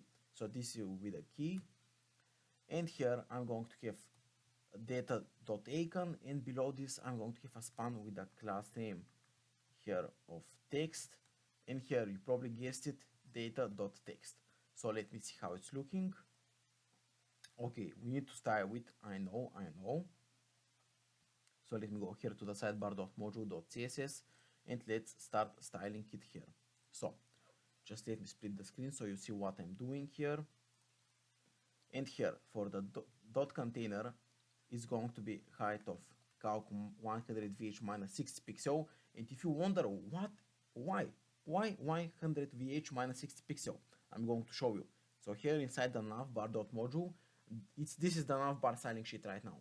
The height is 70 pixels. So this here, when I close it, the sidebar.module.css, this is basically the whole height without the navbar. That's why I do it like this. And view width is 100%. Then dot wrapper is going to be a width of 100%, height of 100%, display of flex direction is going to be column, gap of 2.25 IRM, and padding left of 1 IRM. then dot item is going to be display of flex, align items of center, gap of 1 item, cover is 111, for C1, transition of 250 milliseconds, so cursor of pointer, and here font size of 18 pixel. And just let me apply the hover effect. So the hover effect here is scale of 1.03 and color of 1316G1. So you see how it is, but here it doesn't look right because it's super close to the navbar as you see here, and we're going to fix it just now. So it's not in the sidebar CSS, so just we are ready with the sidebar. Let me open here the home page. So here inside the home page, just let me split the screen to show you. So here we have on the top here navbar, and then this is on left, center and right side. So just let me open the styling sheet here, and that's why here I want to target here dot container is height 100%, width is 100%, and padding bottom I'm going to apply some padding bottom of 5 IRM. Come on, padding bottom dot wrapper is going to be height of 100%, width of 100%, but for the main here I want to apply a margin top of 3 IRM, so you see right now how it is spaced out beautifully. Another thing that I'm going to do is display grid, and grid table and column will be 2FR, 3FR, 2FR, and lastly grid gap of 5 IRM. So imagine our page is 7 pieces. I'm going to 7 equal pieces. Just let me write 7 equal pieces. So I'm going to allocate, let's say, for the 2 pieces for the sidebar, 3 pieces for the post, and 2 pieces for the friends. So this is how you can read this thing here. That what FR means, it literally means a fraction. So our page will be divided by 2, 3, 2. So we're ready here with the sidebar. Let me just close here the CSS. I think you have probably written everything here. So let me close it, and let me open here the posts inside. So here for the posts, in order to fetch the post, of course we first need to be able to create those posts here. So you see here those posts. So what we're going to do, oh yes, let me start here writing the code. So here class name is going to be classes.container, classes.wrapper, and here I'm going to have the share, which inside that share component we are going to make those posts, and here I'm going to have classes.post here, and here I want to map through an array of those posts here. But as you see here, from where I'm getting this thing here, we need to fetch those posts, but we have yet to create those posts here. So right now I'm going to delete this thing here, and before continuing I want to focus right now on the authentication, because we need to fetch those posts, right? I'm just going to write it as a comment. We need to fetch here posts, but we have not yet created a post. In order to create a post, we need to be logged in. So just let me split this sentence on 2 lines. So that's what I mean here. In order to create a post, we need to be logged in to have to be able to do it. So right now our main objective is to go here to the authentication and write here the logic. So here let's go here to the Auth. It's going to be not that hard of a component, I would say. You've probably done something before similar. So let's start here. Const is register, set is register. Here use state is going to be here false. Then const username, set username is equal to use state empty string. Then const email, set email is use state empty string. Then const password, set password is going to be here equal to again an empty string initially. Here const error, set error, use state is going to be again here empty string, not empty string but false initially. And here I'm going to need here use dispatch, but this thing here is from Redux. right now I'm going to leave it here as a comment, and later I'm going to write it when I'm ready with the component. And here of course I need the use navigate. Okay, it's auto imported. And here let's start typing here the JSX. So class name is classes.container. Then I'm going to have .classes.wrapper. And here inside the classes.wrapper I'm going to have here a left side and the right side, just like the navbar. In the left side here I'm going to have an h1 web dev mania, and below here I'm going to have p paragraph connect with your close friends and relatives. Come on, relatives, just like this. And here for the right side I'm going to it's going to be a form, not just a div but a form. It's going to have a non-submit handle submit here. So I'm just going to declare that function from now, just to don't have any error. So handle submit, it's an async function, and here like this. Nice. And here inside the form I'm going to give the username input field only when I want to register. When I log in I don't need the username. So here if it's a register, I'm going to give here an input. Oops, come on. Here an input, which is a type of a text, placeholder like this, type username, ... In here I'm going to give a non-change, taking the event, set username, .target.value. So here we're going to keep track of the state, but we're going to see this only if we try to register, not when we try to log in. So let's continue here. I'm going to have here input, which is a type of an email, and here the placeholder, you probably guessed it, type email, ... And here I'm going to have a non-change, so keeping the track of the state here, set email, .target.value. Below this is going to be a type of a password, so here placeholder is going to be type password ...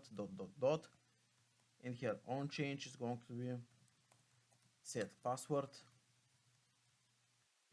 .target.value. And then I'm going to have a button below this, so the button with the class name of submit btn, and here inside I'm going to have a text. So this text here is going to be decided by that boolean is register. So if it's register, it's going to show the register text, but if it's not register, it's going to show the login. You probably guessed it. So it's either register or login here in the text. And below this button here I'm going to have another condition here with the is register. So if it's register, here just let me make it on several lines. So here if register is true, I'm going to have here a paragraph which is already have an account login, and here it's going to be a paragraph don't have an account register. And here I'm going to provide an on-click event. So here it's going to just toggle the set is register to the previous. So if it's register, it's going to be login, and if it's login, it's going to be register. That's how this is going to work here. And below I'm going to have an error. If this error is true, we're going to show classes.error, and here the error text itself. Nice.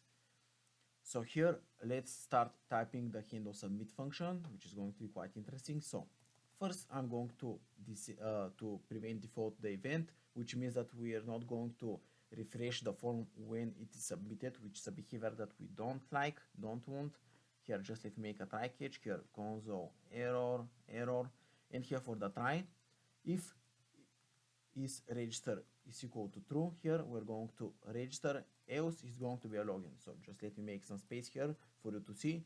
Let's start first with the register. So if username is equal to empty, or email is equal to empty, or password is equal to empty, here I'm going to have set error is going to be few all fields, then set timeout is going to be here like this. So set timeout, and the error we're going to make it false again. So this is going to show for just several seconds.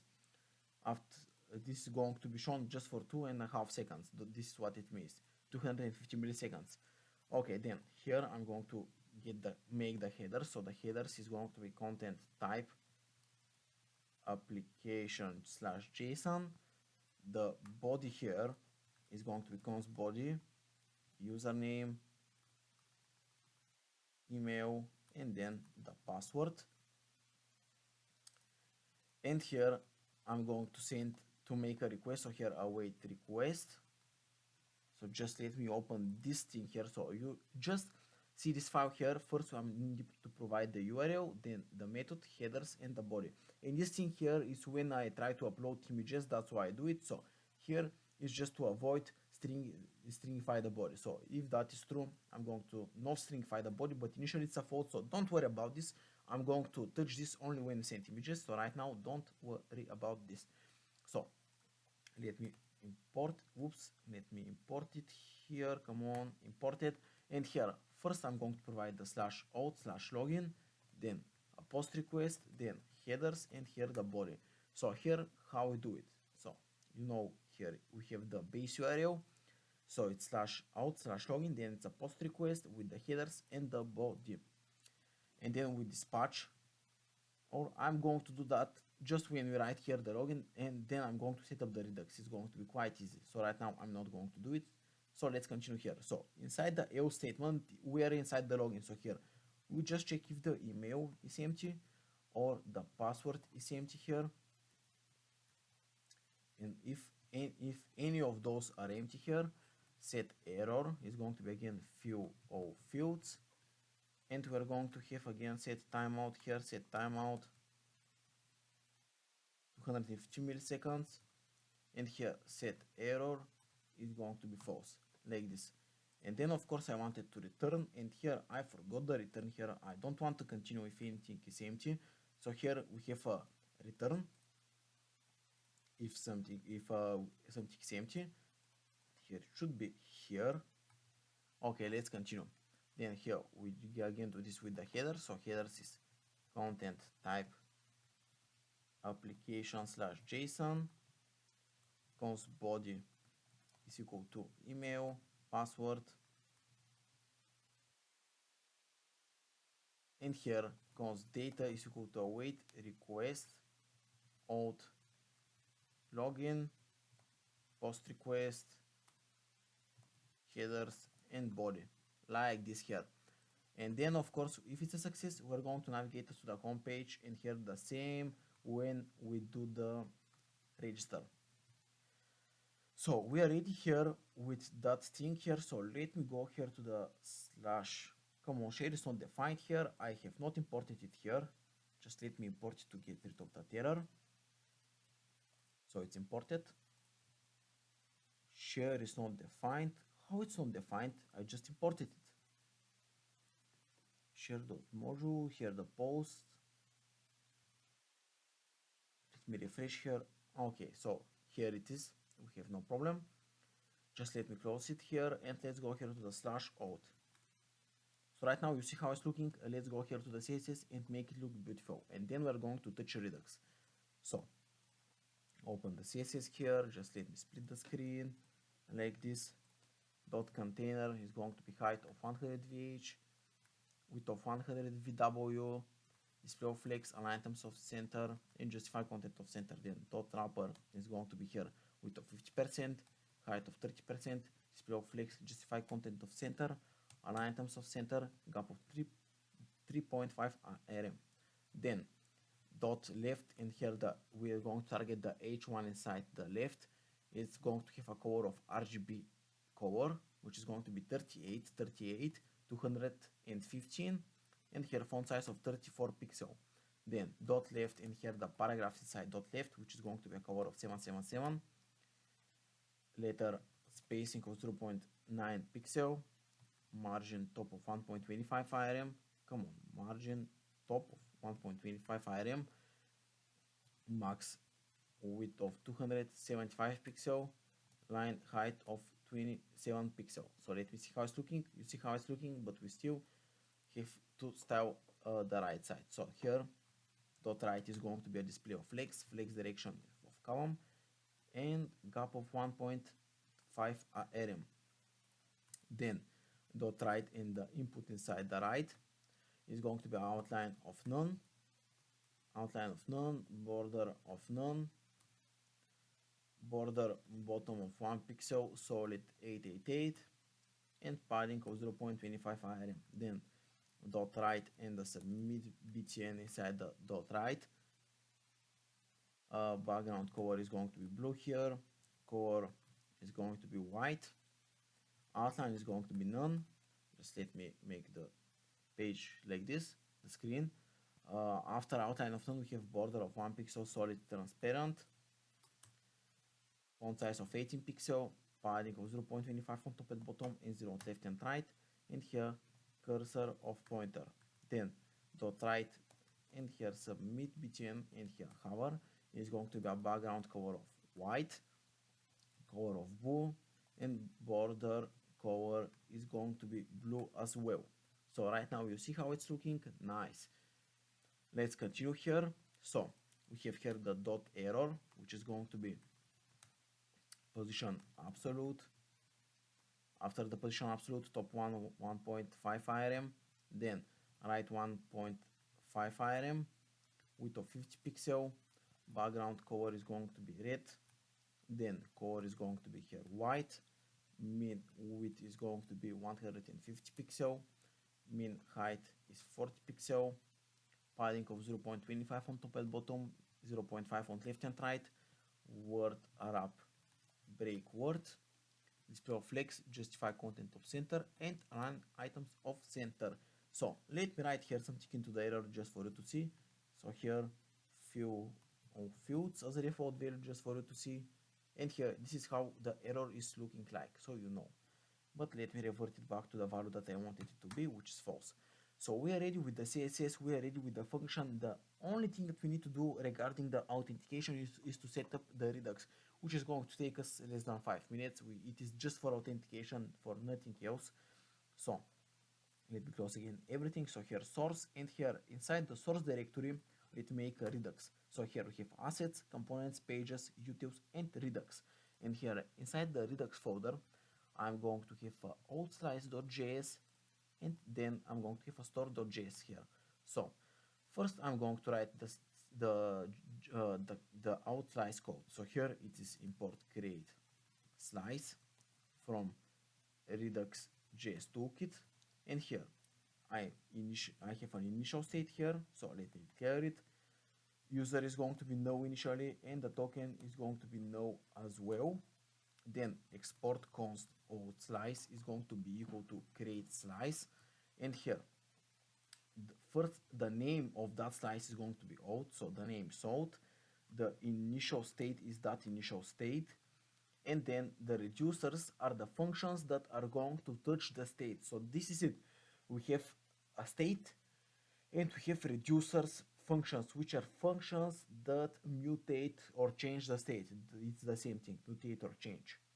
So here I'm going to have a login. Here it's taking the state and the action here, arrow function here, and here state.user is equal to action.payload.others, and here state.token is equal to action.payload.token. Then the register function, it's again colon state and action, and here it is again state.user is equal to action.payload.others, state.token is equal to action.payload.token. And then I'm going to give here the logout, which is just taking the state here, arrow function, state.user is equal to no, state.token is equal to no, and local storage.clear, like this.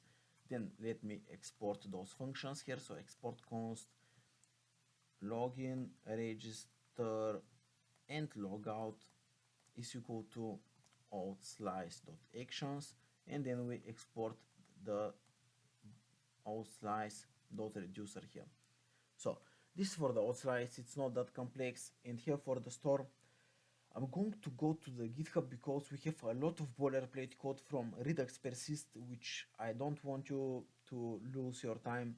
So we can just copy paste, and I'm going to show you what's relevant. So I mean, everything is relevant, but the main part here is that we import the Auth slice here, and here we put it in the combined reducers. And here everything else is a boilerplate code. And if you want, let's say that you want some other slice, so here slice 2, slice 2. If you want to have another slice, this is how you do it. But we have only one slice here, so that is it. And of course we need to go to the index.js to write some code here for the Redux to be able to use it. So here we have the provider. So let me wrap it with the provider, and then we wrap it with the persist gate like this. Nice. So for the provider here, I want to have a store, which is that store here, which is this thing here, not this, but this here. Yes, export const store. And for the persist gate here, we need a persistor, which is a persistor like this. And I need to be able to import it, so it is again auto imported. And the provider, I need to import the provider like this. So import provider from React Redux. So this is the provider here. Nice. Okay, so this is it for the Redux, my friends. It didn't take us quite a lot of time. So here I'm going to uncomment the dispatch. I need to import the hook. So here it is auto imported, as you see here. And here the last part here is to dispatch register with the data. So the data is equal to token and user object. So this is the data. It is an object with the token and another object inside. And here after login, of course, dispatch login, and here data like this. So we are ready here with the authentication. Let us try to register. So here inside the register, I just want to console log the data to see if it's working as I wanted it to work. So here inspect console, just let me remove that comments in here. Let's go. So here user123, let's say 123@gmail.com, and here password 123 and click register. So nothing happens. I know why, because I have not started my server. So let me open my terminal here, cd backend, and here npx nodemon. So right now our server will be started. So right now we can register. So here when I click on register, I have internal. Why it's sending the login? Let me see here. Here instead of register, register is login. So here let me change the endpoint to register. That was my mistake here. And here it's it must be login, but here it is register. So here let me go back. Let me just clear the local storage, and let me try to register. So here don't have an account, register, click here user 12345. Just let me copy it at gmail.com 123. Let me remove the comments, and right now let me click on register. So right now it is working as I wanted to work. We have no errors, nothing. It is working as I wanted it to work. And because we wanted to make post, we need the token. That's why I made authentication. I need the token to be able to create posts. As you remember, I had a middleware here, routes, post, in here. When you create a post, this middleware here, we must have a token to create a post. That's why I'm doing this authentication thing all along. So here we are ready with the authentication, so we can calmly close it here, as well as the Redux stuff here. The next part here is to make the share component, which is inside the post component, as you see here, the post component, and here share.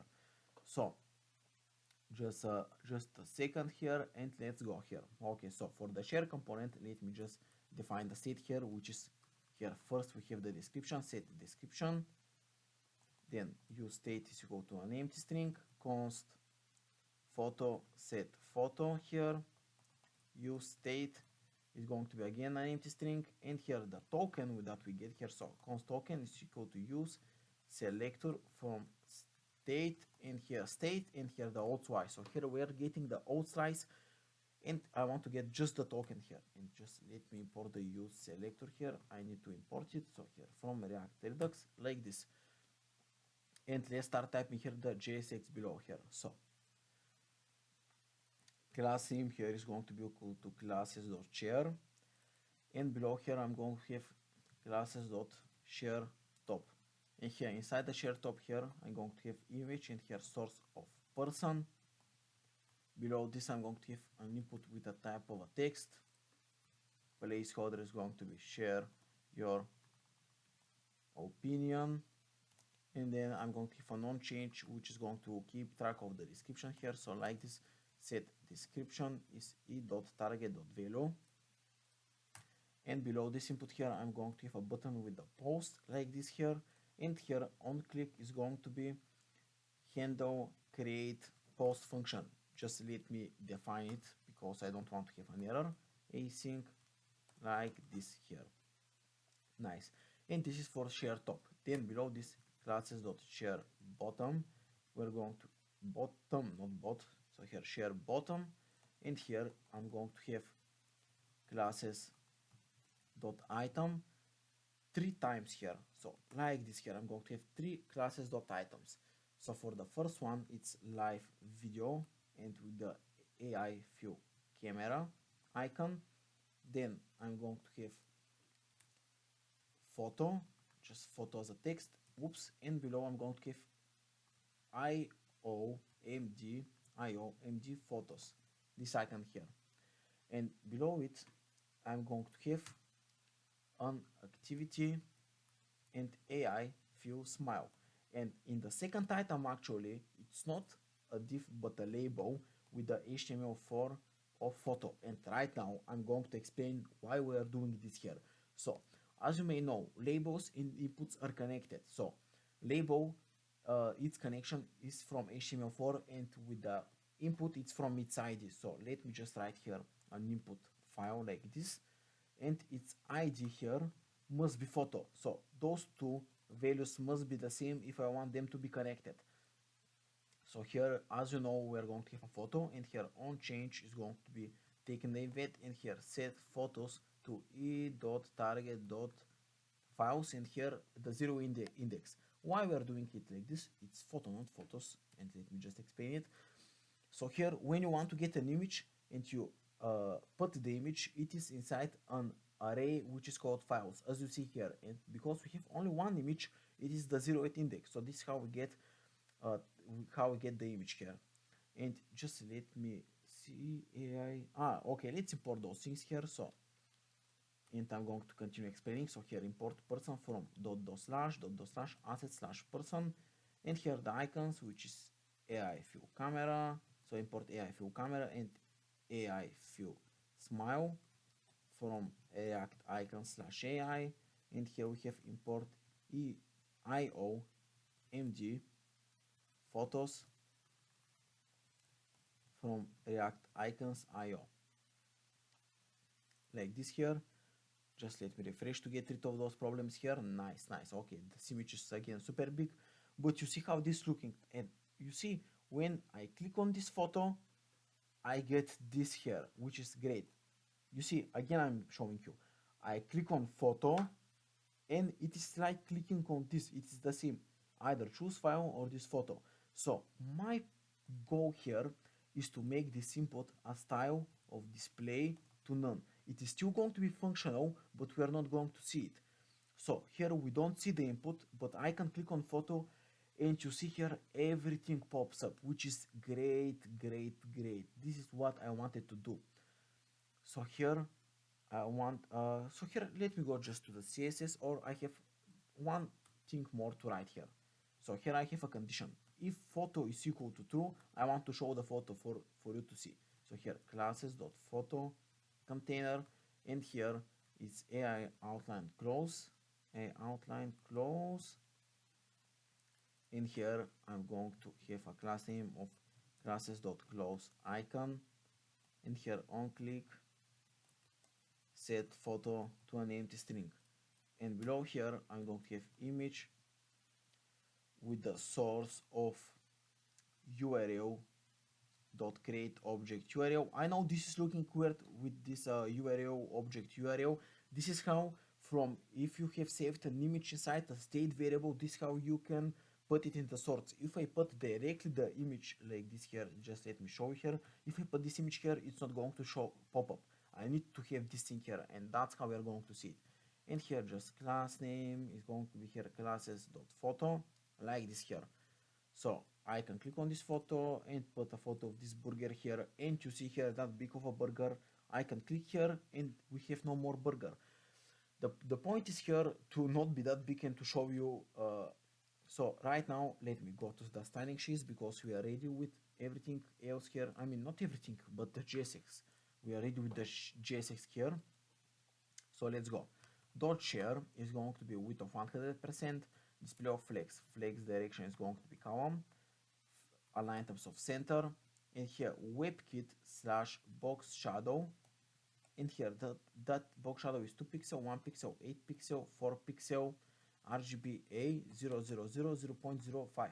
And right now, if you're probably confused, we can just go to the GitHub here because it's just the box shadow. This is what I'm going to copy. So components, share.mojo.css, and let me copy this box shadow. I've generated those box shadow from a website which I forgot. It was a very famous website for generating box shadow. So if you want to generate your own box shadow, you can check it. It's famous. You are going to see it in the internet most likely. So here we have a share top in the image, height of 45 pixel, width of 45 pixel, object fit of cover, and border radius of 50%. Then dot share top is going to be a width of 100%, display of flex, align items of center, gap of 1.25 IRM, border bottom of 1 pixel, solid 999, and here padding of 1 IRM, top and bottom is 0.75 on left and right. So let me see how it's looking. Okay, right now you see how the top side is looking. Of course, we still need to style a lot of things. So dot share top, and the input inside the share top is going to be a flex of 1. So it's taking the whole remaining space. This is it here with the gap. Border is none. Then outline is going to be none. After the outline, border 1 pixel, solid 777, and here padding of 0.5 IRM and border radius of 16 pixel. Then dot share top and the bottom. So here padding of 0.5 on top and bottom and 1.25 on left and right. Background color here is 1515 EA. Then color of white, so FFF. Outline is going to be none here. Border is going to be none here.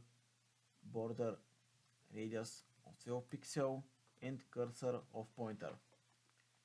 So let me see how it's looking. Nice, it's looking great. So the next part is doing the share bottom. So here share bottom is going to be a width of 100%, display of flex, justify content of center, justify content of space between, not center, so justify content of space between, align items of center, and padding of 1 IRM on top and bottom in 0.75 on left and right.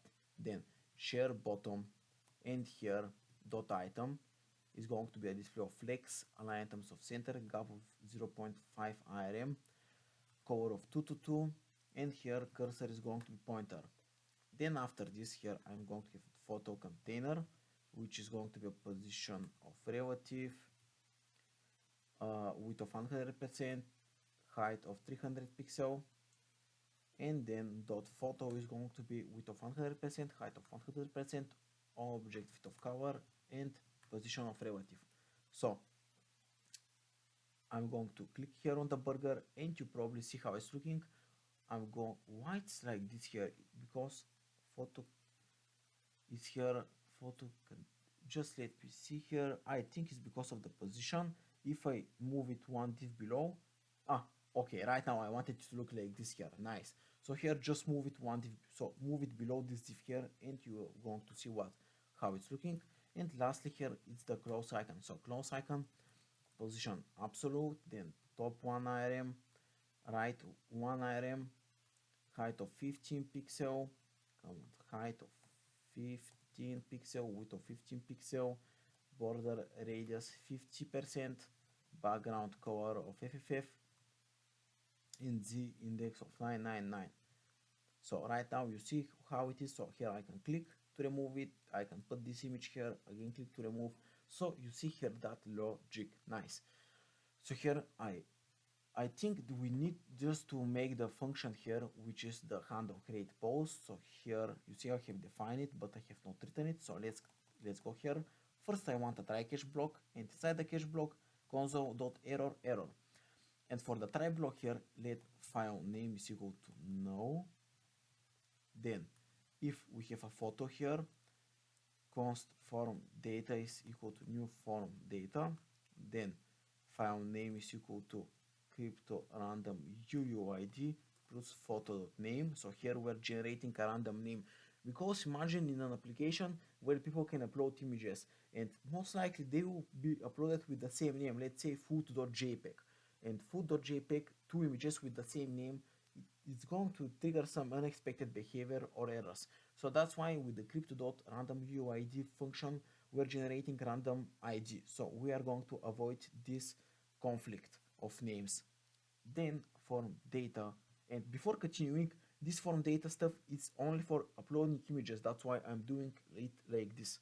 So here form data.append here image URL, and here file name. Then form data.append here photo, and here photo. So here it is the file name here, and then the photo itself. And lastly, await request here. Oops, await request here to the upload route, post request, and we have no header, so just empty like this. Then form data, and here the fifth parameter, as I told you earlier, is true. Here this is stringified, but let me import this thing here. Just let me open it and let me import it. Nice. So this thing here, if I provide it to true, you see we do not stringify the body, and we do not need to stringify the body. Here I have written it. If we send form data, it is not content type application JSON, hence the bonus parameter here. Okay, and here the upload route, I have not created it, but don't worry, it is a very simple thing here. So we can go here to the backend controllers, and here upload controller. And here just let me open the terminal, because it is a package that is used for image uploading. So cd backend, and here npmi motor. So let me click it and install it. So motor is a dependency for Node.js to be able to upload images. So the code that we are going to write inside the upload controller is going to be very simple, so don't worry. Const motor is equal to require motor, then const upload router is equal to require express.router, and here const storage is equal to motor.disk storage. Then I'm going to have here destination request file and callback here, and here cb no public images. Then here I'm going to have file name with the request file, and cb here cb no request.body.image url. So here we are defining where the image will be uploaded, and here what will be the file name. So it's quite descriptive, as you see here. And then I want to declare the upload like this. So here const upload is equal to motor, and here storage. Then upload router dot post here is just on the home route, and here upload single photo. So this upload dot single photo, this is looking for the request dot body dot photo. This is it. If it was photo 1 to 3, here it must be photo 1 to 3, but here is just photo, so they must be the same. It must be the corresponding name. And here request response, and here try catch. Here for the catch, return response status of 500.json error, and here for the try, return response status of 21.json. Here message successfully uploaded image. And you see here the destination is public/images. So here we have just controllers, middlewares, models, node modules, and routes. So here let me create the public, and then let me create the images. So here public, and another folder inside the public, which is images. And the last part for the backend here for the image, regarding the image, here is, just let me make some space here, and here app.use. When we hit the images route here, I want to serve those files. So here express static public slash images. So imagine we have here, I'm just going to make an arbitrary file. So here imagine it was image.jpg, or let's say 123 image.jpg, just like this. And here, if I wanted to access this image, it should be like this. So localhost 5000 slash images slash 123 image.jpg. This is how you can access it. Of course, nothing shows up because it's not an image. I just made it with the .jpg extension. But here, let me go to the index. It's here. It was images 123. Here again, it must be the corresponding route here. So it is again images 123 like this here. But of course, it's just images. I wanted to show you like this. And here, let me delete this here. So this is how we upload images. Nice. And here again, source components. And here, let me go again back to the share component. Let me close the terminal. Here, so if you have a photo here, we make a request to our backend, and then here, yes, here. So here we upload the image, and if you don't have an image here, else return. If I don't have an image, I don't want to create a post. Then const headers is equal to content type application slash JSON, and here authorization colon bearer space and the token. So this will be our headers. Then const body is equal to description, and then the image URL is the file name. So here inside our models, as you know, the post, it is an image URL. So that's why I rename it here from file name to image URL. And then the last part here is just to await request on the post route.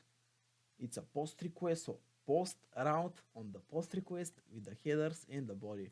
And the last is window.location.reload. I want to reload the page when I create a post here. And I really want to create a post, but the last part here, before creating, or actually we can create a post and see it in the MongoDB, but we're not going to see it here in the website, right? The next functionality is to make it to see. So here, share your opinion. Let's say food is delicious, and here photo burger, and here you see how it's looking. I can click on post here, nothing, you see nothing. But if I go to my MongoDB here, so here it is a post, you are going to see it. So we don't have post actually. Is there any error or something? Let me see here. I have an error, unexpected token doc type is not valid JSON. Let me see if I have made some typo here. My dear friends, here I forgot here to import it. So here app.use here slash upload, and here the upload router. I forgot to import it. It happens. So here it was controllers. Just let me first export it, and then it's equal to upload router, and let me port it like this. Nice. So right now let me try to do the same thing again. So here, just let me remove it, and again click on pause here. So right now the page is reloaded, which is a behavior that I wanted to have. So right now I probably should have the post here inside my database. So here, let me see, food is delicious, and here the image URL. Nice. And you see, before the burger too, here we have a long random ID. And let me see here into the public images. You see here the images here, which is great. So this functionality is working as I wanted. The next part is to fetch the posts here and then to display them. So if you want to fetch the posts and display them, let's make several other posts so we have a lot, so we have more than one post to display. So best gyros in the world. Let's try this here. Let's just click here on this photo, click on post here, and this is it. Let me refresh here the page. So you see here we have a second post. Nice. I'm just going to make last post here. So nice pasta brother here, of course does typo here, and let me click here I have a pasta. Let me click on this pasta image here, again click on post, and the page has been refreshed. Nice. So here, let me go here to the post here, which is here, and let's start typing the code here. let me remove this, and here we have a state post set post is equal to use state an empty array initial because that's an array. Then I want to get the token from our use from our state here, from our global state, I mean state.auth. In here use effect, we're going to make a request to our database, to our server, to get the post here. So const fetch timeline post is equal to async arrow function, and here, okay, let's write here try catch. So console dot error, and here for the try I want to write const headers is equal to authorization two dots bearer and token, then const data is equal to await request, here slash post slash timeline post, here get, and here headers, and here set post to data. This is the last part. So here let me console log that data here to see that we make the query. So here let me call this function, and let's see. So inspect console, and let me refresh here. So cannot read properties of undefined reading ID here, and here we have some error here. Let me see what is the error exactly here. So cannot read undefined of ID, but what is this ID here? So console log data cannot read of undefined. Let me see the problem. My friends, the mistake was here that I forgot to use the verify token middleware. Silly mistake, I would say, here for the get time post. So here just write here the middleware verify token. So right now, oops, when I refresh here, I should get everything that I need. So yes, I get those 3 posts here. As you see, nice pasta, best heroes in the world, and here food is delicious. So this is working. Oops, again going into the VS Code, and here let's map through this. So post question mark dot map, because initially this will be an empty array, and here post, and here we put the post, and key is post dot underscore id. So let me import this post component here.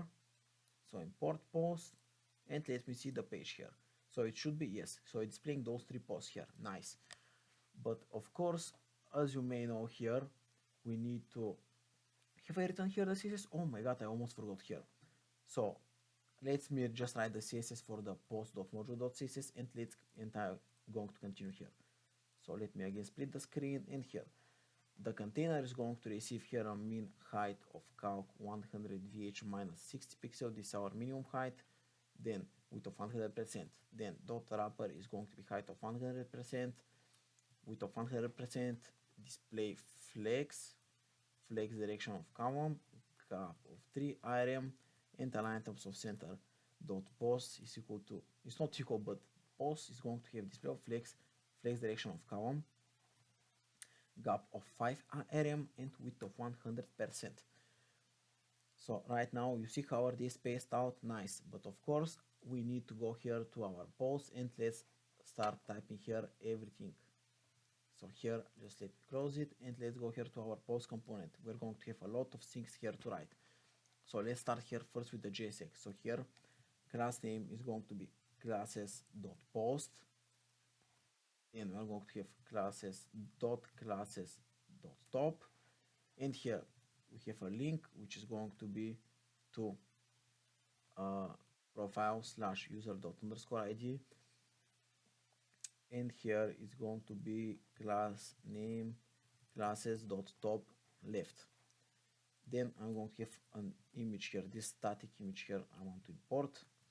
Person from dot slash asset slash person1 JPEG, and here source the image. And the class name is going to be classes.post author image. Nice. Below the image here I'm going to have classes.post details, and here the post details are going to be here a span with the author details dot username, and here span is going to be class name of classes dot date, and here format, we're going to import this function just now, post created at. So let me import this format from timeago.js. It's this formatting the dates, nothing hard, it's just formatting the dates literally, it's in the name of that function. And here of course I need to get the post here from props, and here instead of user._id it should be author details._id like this here, and below that link here I'm going to have a condition here. If user._id is equal to post user ID, then I'm going to show here IOMD settings. Let me just close it here, and here on click is going to be set show delete model, and it's going to be the equal to previous, so we are either going to show it or not show it. And if this is true here, the logic is similar to the navbar, so follow it. So if show model is equal to true here, we're going to show here a span with the class name here of delete model, and here is going to be delete post, and here on click is going to be handle delete post here. Nice. So here if we are the author of the post, we are going to see this, and when we see this we can click on it, and when we click on it we can see this delete post here, so we can delete our own post. Then below this div here I'm going to have a paragraph with the class name of description, and here inside I'm going to have post (dot)description. Then below the paragraph here I'm going to have classes.post image container, and here I'm going to have the image here like this, so here source, and here I'm going to write here the image, so here localhost 5000 images slash, and here post.image URL, and then here I'm going to have a class name here of classes.postImage like this here. Then below this div here I'm going to have classes.actions, and before I continue I want to tell you that this component is by far the hardest of them all, so that's why we're going to see a lot of code and stuff, so don't worry. Here actions, this actions is either like, comment, and all of those stuff here. So here if it's not liked here I'm going to show here a span. Oops, I want to have this parenthesis here, so here a span with the class name here of classes.action, and here on click handle like, and here like AI outline like. Then below this here I'm going to give is liked, and here it's going to be classes.action, and here I'm going to give liked AI few like this, and let me import those icons. So here import icons AI few like from React icons, and here I see I have a link here, so let me import this link here. So import link from React Router DOM like this here. Nice. Then below this here I'm going to have a span again with the class name of action, and here I'm going to have comment AI outline comment like this here. So let me, and here it should be from AI slash, I forgot here the extension, and here let me import it. Nice. And here I'm going to provide on click, or I'm going to write it later for you to see. Nice. And then span.classes.action, and here inside I'm going to have a share IOMD share Auth, and here let me import AI MD share Auth from React icons IO like this here. And then the last part here is to show the comments, but before doing this, because we need to fetch data and all of this stuff here, I want to see how it is here. Okay, we need to do a lot of things here. So first let me define the states, and then we're going to define the functions. Okay, so here const user, and here token is equal to use selector state, and here state.out, and let me import it here. So import use selector from React Redux. Then below this here I'm going to have const author details, set author details, and here use state. Nice. Then below the author details here, I'm going to have const show comments, set show comments. And here use state initially is going to be false. Then const comments, set comments is a use state of an array that will hold the comments. Then const comment text, set comment text. This will be for tracking the input value. Where if you want to write a comment in here, const is liked, set is liked here is equal to use state false initially. Or actually we can just write it like this. So here post likes, and if the likes includes our user ID, then it's going to be liked. Otherwise it's not going to be. And here const show delete model, set show delete, and here is going to be use state of false. Okay, let's start fetching the data. So first I want to fetch the author details, which is who created the post, because here we have the user ID, and with the user ID we are going to fetch. So here use effect here, and here the array. So here the dependency, so this means that the use effect will run every single time when the post ID changes. So for every single post it's going to run. And here const fetch details is going to be equal to async. Here try catch, here for the catch console error, and here for the try const data is equal to await request here user slash find slash user post dot user ID, and here of course I should change it to a template string like this here, and it's going to be a get request, and then set author details to the data like this here. This is it, and here I can call the function right now. Nice. Then the next function that I need to write here, but before doing it, of course I need to import this request here. I forgot to import it. Okay, I have imported it. Okay, let's continue here. Then the use effect here is going to be for the comments. So here fetch comments is equal to async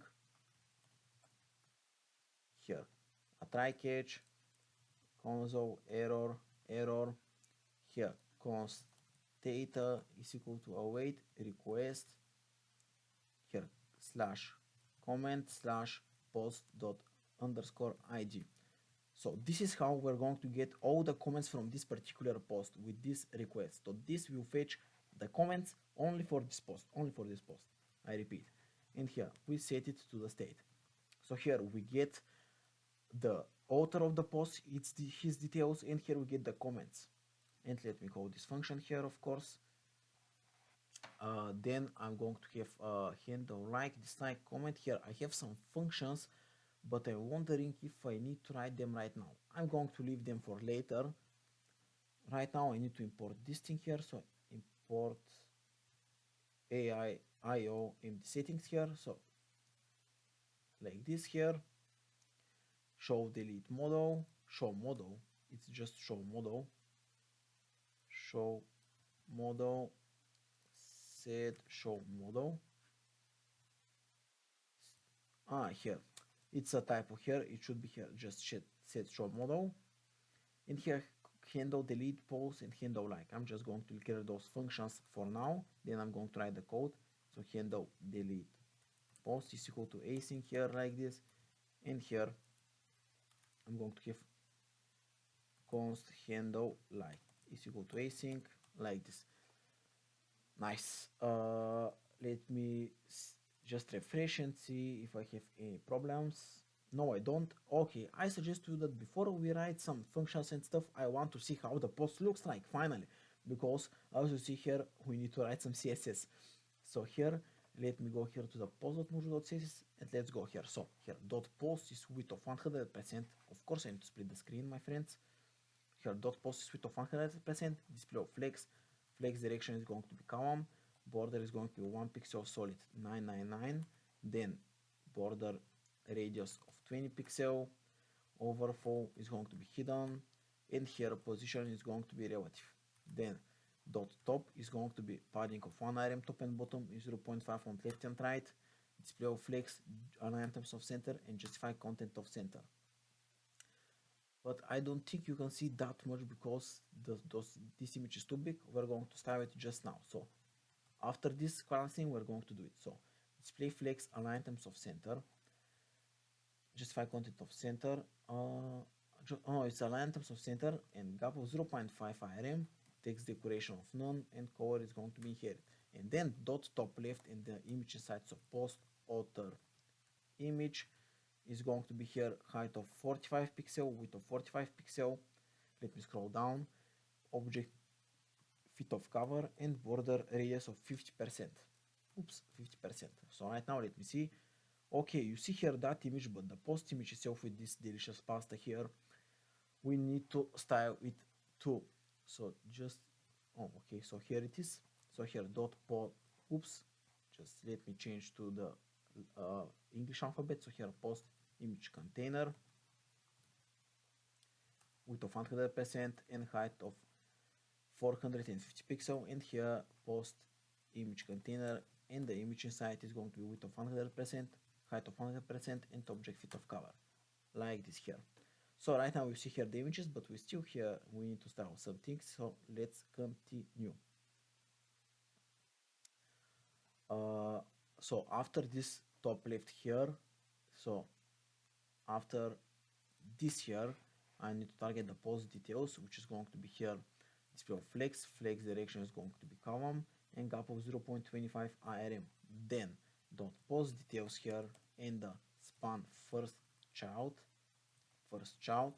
here, font weight of both and font size of 18 pixel. Then dot post details here and the span, or just the dot date actually, so dot date here is going to be font size of 15 pixel and color is going to be 333. So let me see the date here. You see 15 minutes ago. This is from time ago formatting. I like it a lot.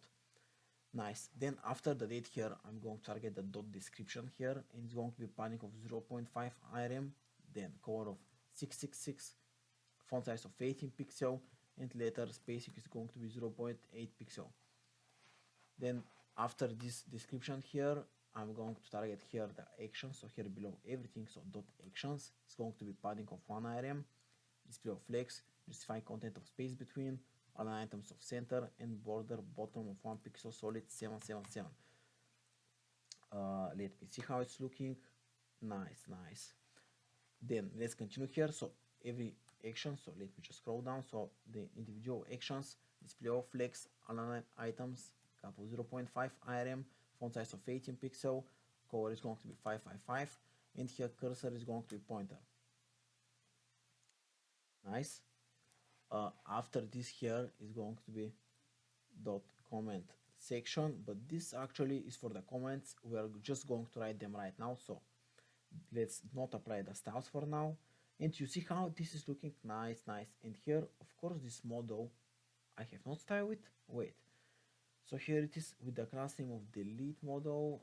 Here I think here it is below. Okay, so here dot delete model is going to be position of absolute, right of 0.4 IRM, top of 2.75 IRM, then width of 100%, height of 50 pixel, background color of EF, then color is 222, then word break of keep all, then display of flex, justify content of center, align items of center, border radius of 8 pixel, cursor is going to be pointer, and then for the hover effect, dot delete model hover, color is 666. Nice, 666. And why it is so white here? It is 100 pixel, not percent. So here 100 pixel. And right now you see here, and I can click here, but nothing happens because I have not made the functionality. So here, let me remove here the CSS file for now, and I want to write here the comments. So below this div here, I want, if show comments is true, I'm going to show them. So here I want here on React fragment just to wrap everything in here dot classes dot comments, and here if comments dot length is more than 0, then we are going to map through them. Otherwise, here I want to have an h3 if we have no comments, so here no comments yet, dot. And here some inline styles, which is just for padding, so here padding 0.25 rm. Okay, and here for the, if we have, of course we need to map, so here comments, question mark dot map here, comment, and here let's return the comment component. With the comment, we again pass the comment like this here, so comment, and here key is equal to comment dot underscore id, just like this here. And of course we need to write here the comments, so here let's go here to the comment component. First let me import it here, so we have imported it, we take here the comment and let's go. So here it's going to be quite a short component, so classes.comment, here we have classes.comment left, and here image is going to be the source of again this person, so here source of person, and here class name is going to be classes.comment image. Then below this here I'm going to have a div with the class name of comment details, so here we have an h4 with the comment username, comment author, actually we're going to have this state here in that component, and here span with the format comment dot created at, like this. And below these details here I'm going to have a div with just the comment text, and here we have comment dot text. And below this here I'm going to have is liked, is going to be AI view heart, and here AI outline heart. And here I'm going to have an on click, which is going to be handle like comment, and the same here for the other one, so we're going to toggle through liking and unliking. So here let me just declare this function, so here const handle like comment is equal to async, like this here. Nice. And here let's me get the user token, use selector state, and here state.auth, then const comment author, set comment author is going to use state to an empty string, then const is liked, set is liked here is equal to use state here comment dot likes dot includes user dot underscore id. So here we're going to check if it's liked or not liked, like this here. And of course I want to fetch the author of the comment detail, so here let me fetch it, so here comment dot user id, when this changes we're going to fetch it, so here const fetch comment author is equal to async here try catch, and here for the catch of course we have console.error, and here we have const data is equal to await request here slash user slash find comment dot user id, and here get, and here set comment author. That's how we get it, and of course we need to call this function, so fetch comment author. Nice. Person is undefined, of course I need to import it. Here I have imported it, I can just copy and here paste. Nice. So right now we have no comments, so even though I click here you see nothing. So just let me write here the like comment, and then we're going to create some comments and stuff, so don't worry. So here const headers is equal to authorization colon here authorization colon bearer, and here token, and here it is await request slash comment slash toggle like slash comment dot underscore id, and here it's put with the headers. Come on, put, and here the headers. Nice. And of course then we import the set is like to the opposite of the previous, like this, and here console.error error. So this is how we like it. It's a very simple functionality, I would say, as you see here. And let me go back here to the post.js here. Let me see how it is. So here we map through the comments, but of course I need one more thing here. Inside the post here, I want to create here an input to write a comment. So here below these comments here, I want to have here a form. In this form is going to have a class name here of classes.comment section, and here on submit handle comment. Here text area is going to be value comment text. Then I'm going to have type of a text. Placeholder is going to be here type comment dot dot dot. On change is going to be here set comment text e dot target dot value. And I can make it just like this. Of course I need to have it on several lines because you know how long is it. I want to be able to see everything here. Nice. And the last part here for the comment here is to make the button submit with the text of post here. Okay, so right now handle comment is not defined. Let's define it. It's handle create comment, I think, or I have named it handle comment. It doesn't matter. So here const handle comment is async like this here, and of course it takes an event here, and here event.prevent default, just to not refresh the page when we make a comment.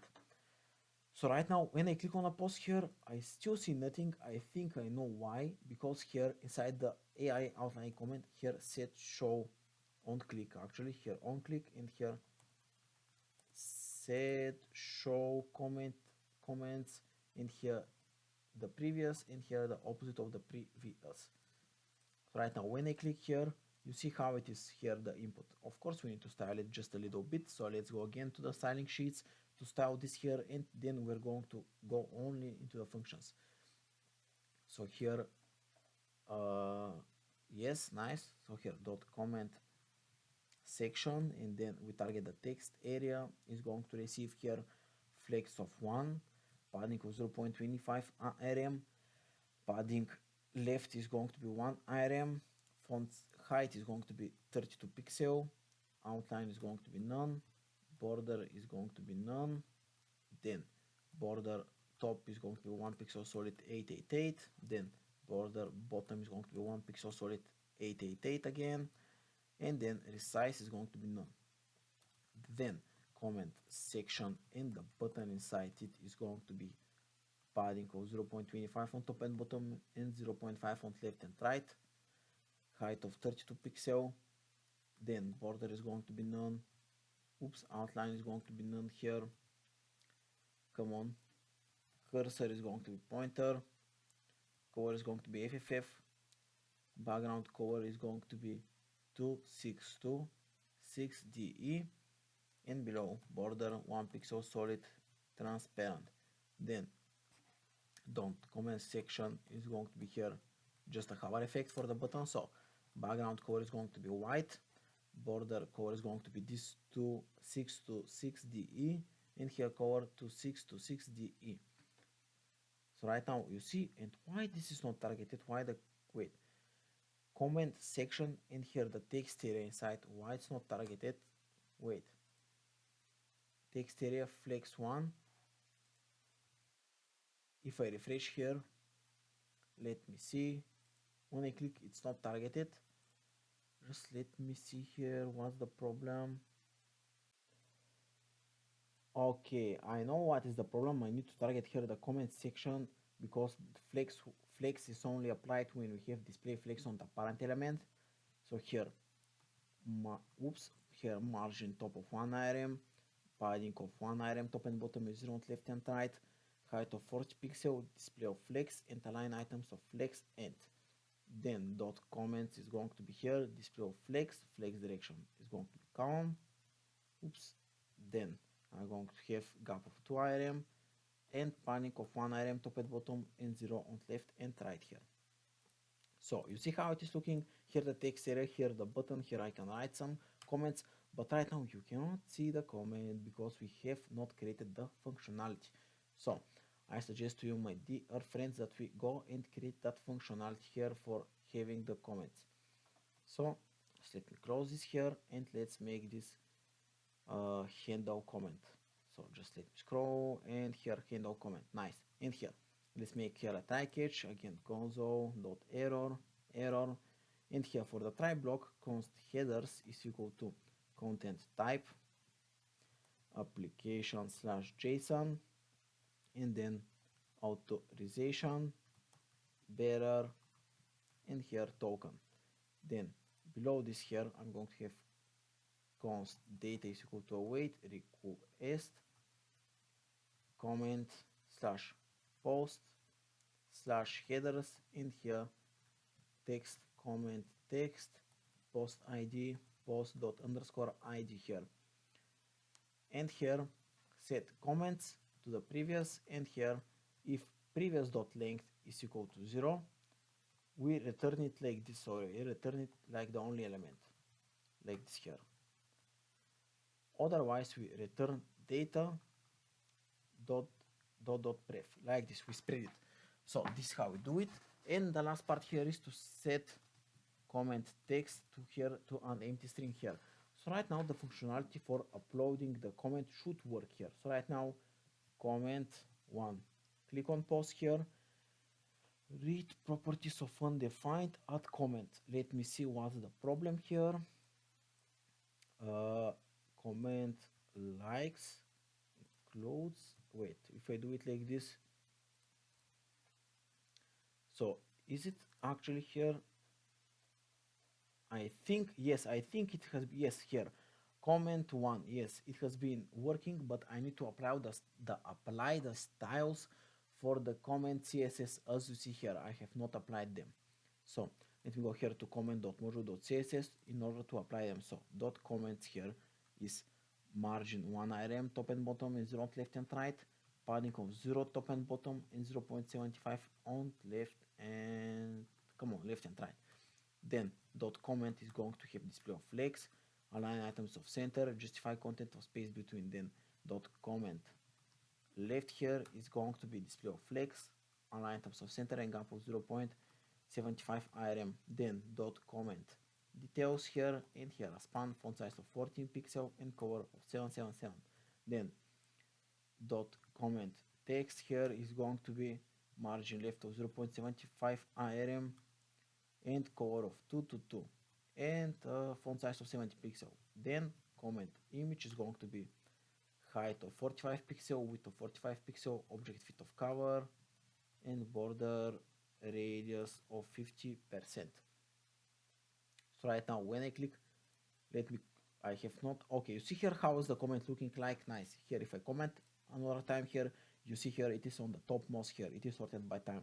Here I can like, and if I refresh the page here, let me see if the like has been persisted. Yes, here the like has been persisted, but here it is in another order here. Let me fix this thing here. So comment controller gets comment from post, and here dot sort, and here created at -1. I think it should work like this here. So when I refresh here, it should show me the, yes, you see here right now they're sorted as I wanted it to be sorted, from the newest comment to the oldest comment. Nice. So here this is how you sort them with the dot sort created at -1. If you want to sort them by time, I mean. Okay, let me close here the CSS post, and here we have created the handle comment, so I can make it like this. I want to make the handle delete post and handle like and dislike here. So let me define the last function here, const handle dislike here is equal to async, and let me just copy it to paste it here. So it is here. So on click handle dislike. Okay, we have defined all of the functions. Let's start writing them. So the first function that I want to write here is handle delete. So here try catch, and here it's going to be quite simple function. So here again console.error error, and here const headers is equal to authorization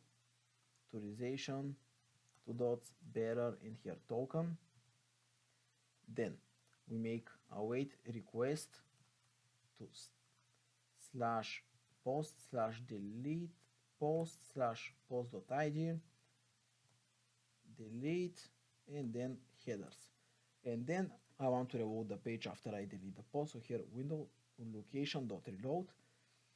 And let's try to delete one of them posts here. So I'm going to delete this with the gyros. So here I click here and delete. The page has been refreshed, and right now I have only, wait, this post here is still here. Wait, if I refresh the page again, it's still here. So this means that it's not working. So here post, here it's a delete request, and here I have applied the headers. Let me see if I get any error here, because it should be deleted. If I try to delete it, let me just remove the reload just to see what happens. So here delete, internal server error. Let me see if the route is right. So here post.js, delete post slash id here. It is here delete post with the id here. Let me just click on delete post here. So if the post is equal to this, wait, if I console log here, okay, is this going to pop up here? So here the yes, it's going into the right function, but here there is some problem as I see here. So the post dot user id and the request dot user dot id. Let me click again and let's see the difference. You see they are equal. What? You see here they are literally equal. Interesting.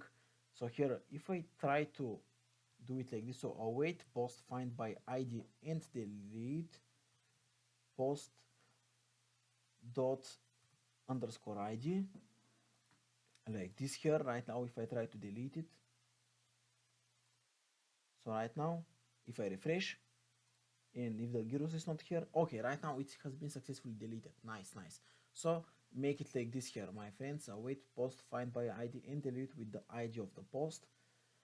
Okay, let me get rid of this console log, and let me again make the reload here. So right now we know that it's working, so we are ready with the handle delete. Then we just need to write the handle like and handle dislike here. So for the handle like, again, a try catch here console dot error here error, and here for the try here await request, or actually first the header. So here const headers is equal to authorization bearer,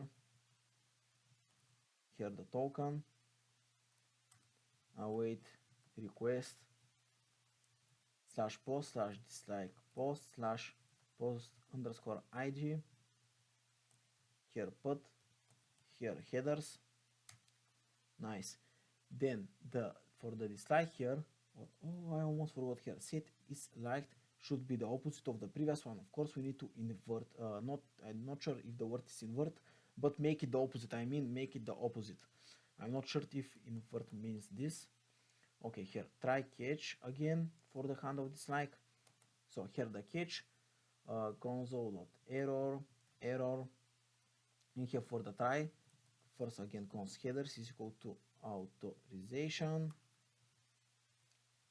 here bearer, common bearer and the token, and then await request slash post slash like post, and here the post dot question mark dot underscore id put request, and here headers.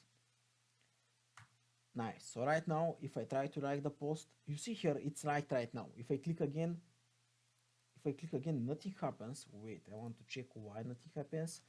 Fail to load resource with the status of, wait, if I refresh here, what is going to show me?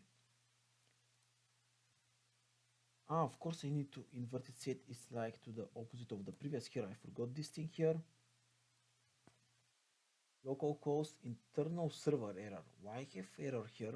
My friends, the mistake was the following. So here into the post.jsx here, instead of handle like here, I write dislike post, in the handle like I written this like post, and it should not be that way. It should be in the handle like post like it should be. And the same mistake here in the handle is like I written it like this, just like post, but it should be this like post. So here change here the URL according to the function. And the second mistake, which was very subtle, I would say, here into the post router, here into the Slack post, here I written lowercase I. It should be camel case here. It should be post ID with an uppercase I. So right now, if I refresh here the page like that, let me open here the inspect and we will see.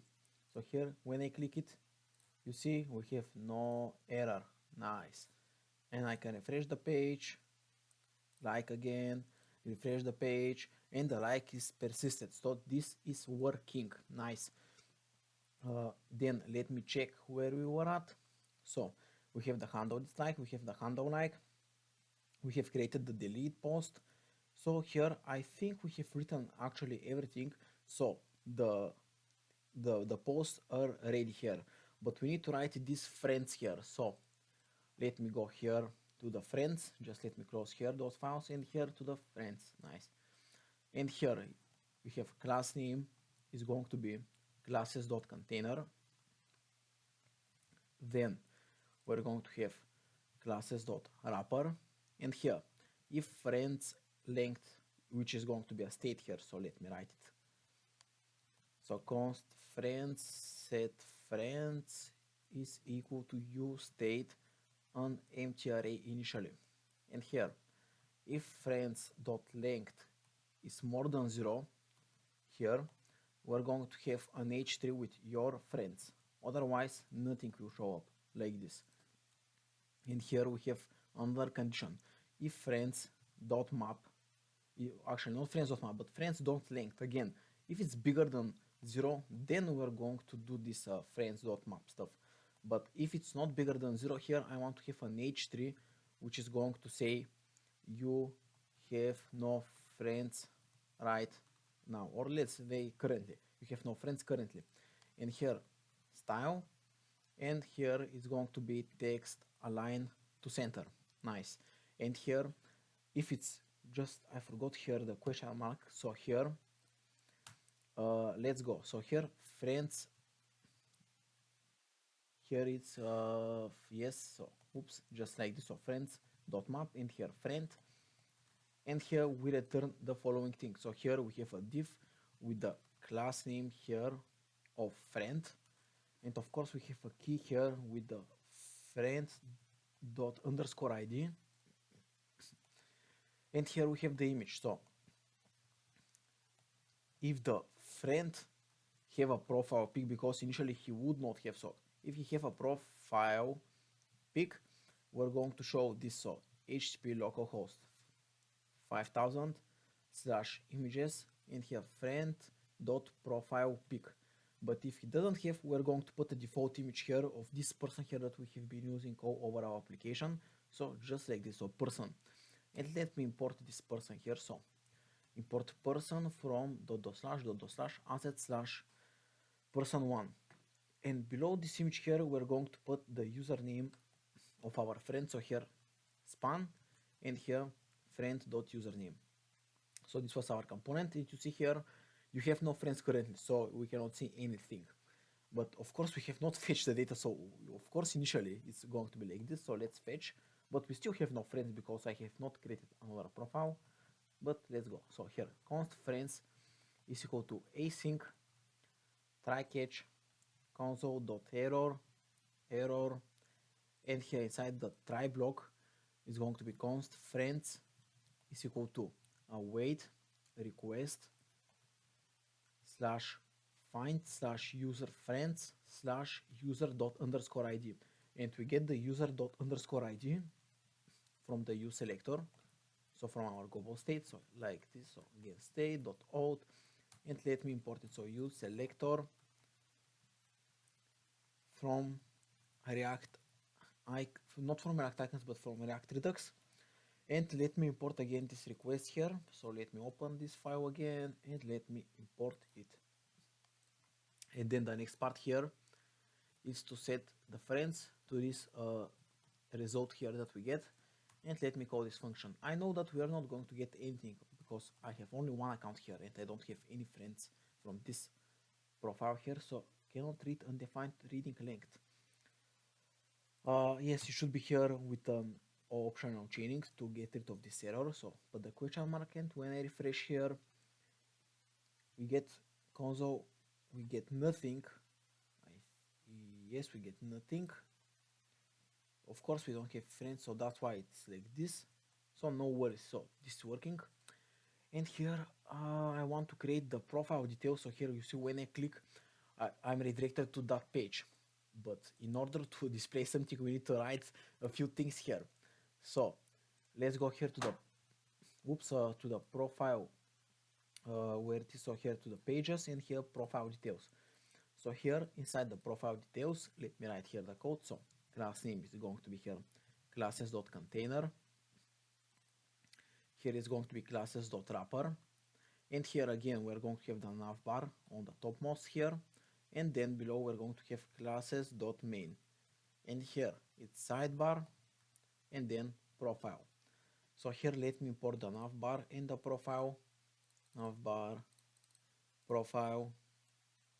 So here, navbar, profile, and the sidebar, of course. So where is the sidebar to import it?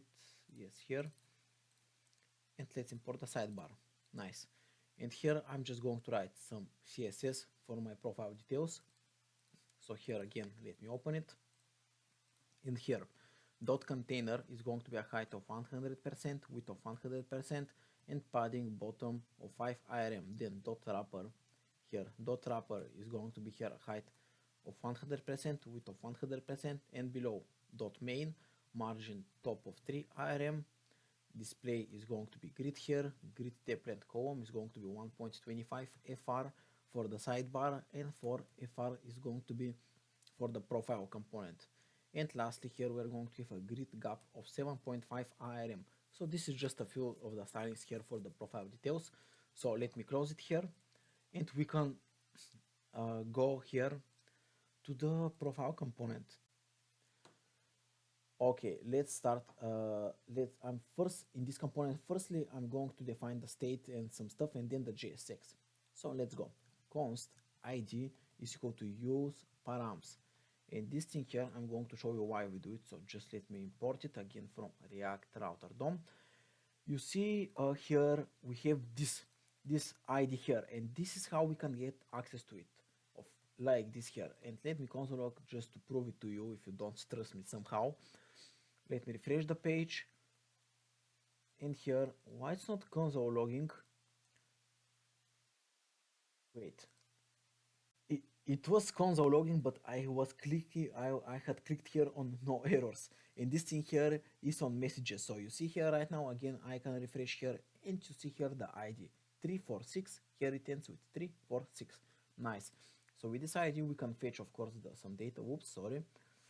And here let me take just the user and the token, and here again from use selector state, and here state.auth, and then const user post, set user post, whoops, is equal to use state, again an empty array initially, then const is followed, set is followed is equal to use state here, user dot followings dot includes id, and here const profile details, set profile details is equal to use state an empty string like this. And here I'm going to get the backend URL inside that constant here, because we're going to write it a few times. It's http localhost 5000 / images and /. It's the backend URL plus the images which we're going to use here.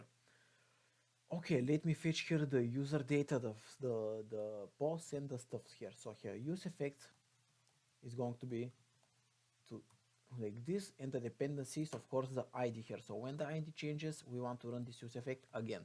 So here const fetch post is equal to async, again try catch, here console.error, and here inside the try block const post is equal to await request here, not HTTP but slash post slash find slash user post, and here the ID of the user, and it's a get request of course.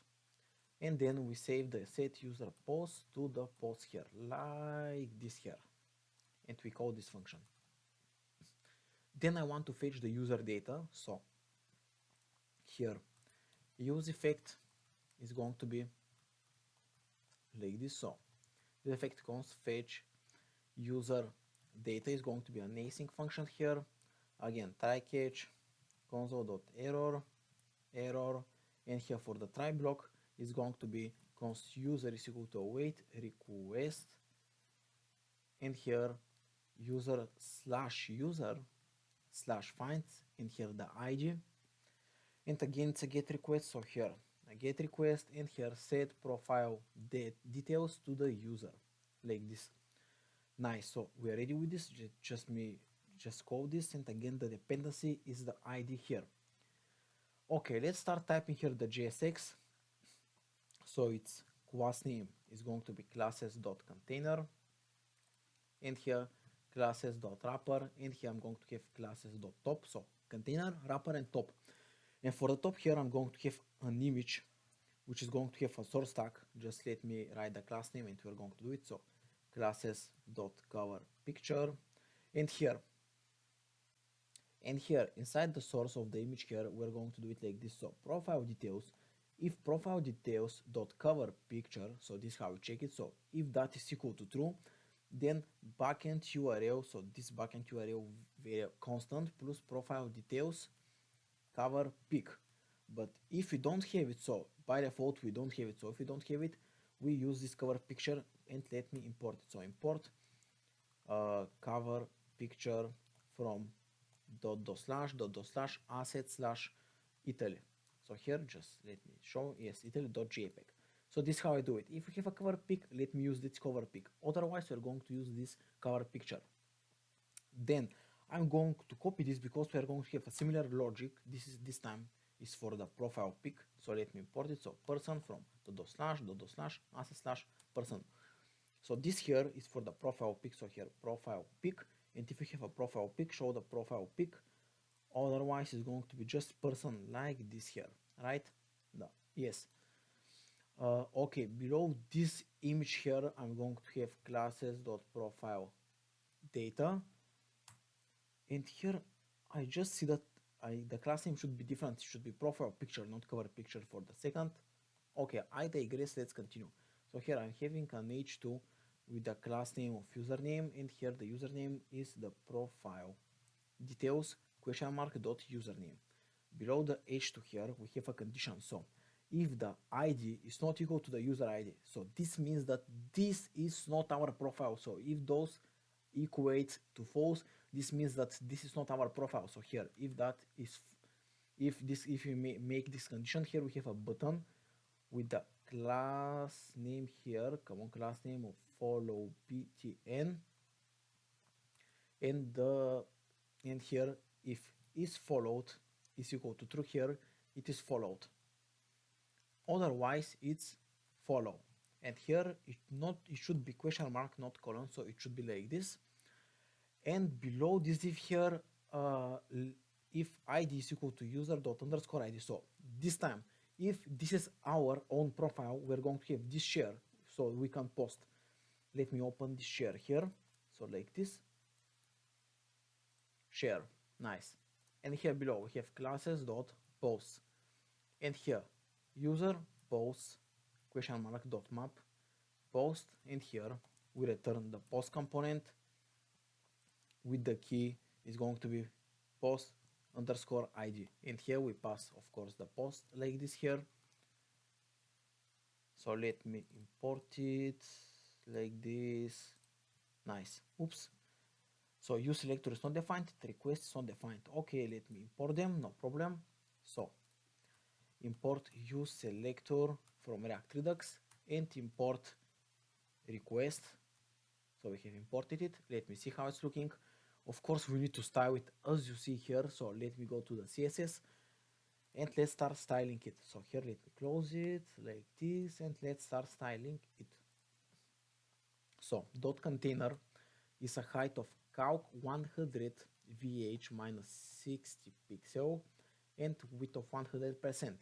Then dot wrapper is going to be width of 70%, height of 100% and display of flex. Then dot top is width of 100%, display of flex, flex direction of column, position is going to be relative, margin bottom of 2.5 ARM. Then dot cover picture is going to dot cover picture is going to be width of 100%, height of 300 pixel and object fit of cover. Then below the cover picture we have the dot profile picture is going to be again curly braces, position absolute, border radius of 50%, width of 125 pixel, object fit of cover, top of 12.5 IRM and left of 45%. Then dot username is going to be here display of flex, justify content of center, margin top of 7.5 IRM, color of 222, font size of 28 pixel and margin bottom of 2.5 IRM. Then dot post is going to be here margin top of 6 IRM, display of flex, flex direction is going to be equal to column, gap of 5 IRM and width of 100%. So you see right now how it is looking here. Here we have the username, here we have the profile picture, the cover picture, here we have the share. Again, we can do whatever we want, we can make a new post if we want to. Nice. And let's continue here with the CSS. So here we have the follow btn. Let me just make the condition the opposite just for you to see how it's looking. So if it's equal to our profile, here this is how it looks right now. So let's start with display of flex, justify content of flex and padding of 0.25 IRM on top and bottom and 0.75 on left and right. Then background color is going to be here blue, color is going to be FFF, so white, outline is going to be here none, border is going to be 1 pixel solid transparent, cursor is going to be pointer, then margin left is going to be auto, font size of 18 pixel and border radius of 16 pixel. And lastly, for this profile CSS, let's apply the hover effect for the button. So it's going to be a background color of FFF, color is going to be here blue, and here border color is going to be blue as well here, as you see here. And here what I wanted to do here, yes, I'm going to make the condition as it was. So right now you cannot see it because it's not our own profile here, it's our own profile and we cannot follow ourselves, that's what I mean. And what I wanted to do here is to make the function to follow. So when we are on another profile, we want to follow.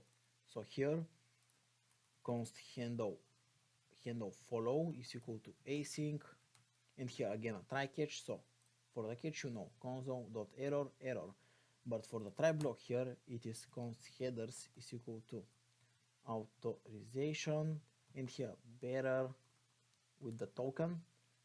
Then it is if is followed here is going to be await request user slash follow slash id, and here it's unfollow actually, because if we already follow this person we want to unfollow him, that's the logic. And here it's put request with the headers, and here else is going to be again await request here slash user slash follow this time, and here again the id, here it's put, and here it is headers like this here. And of course at the end we want to invert it, to make it the opposite like this. So set is followed right now, and let me just go here to the button and here on click. We're going to test it later because right now we have only one profile, which is the profile that we're currently logged in, so we cannot test it. So we are ready with this part actually of the application. Then the next part is going to be to be able to update our profile. So here when you click on update profile, here right now we are navigated to the home page. Wait, yes, I made that earlier.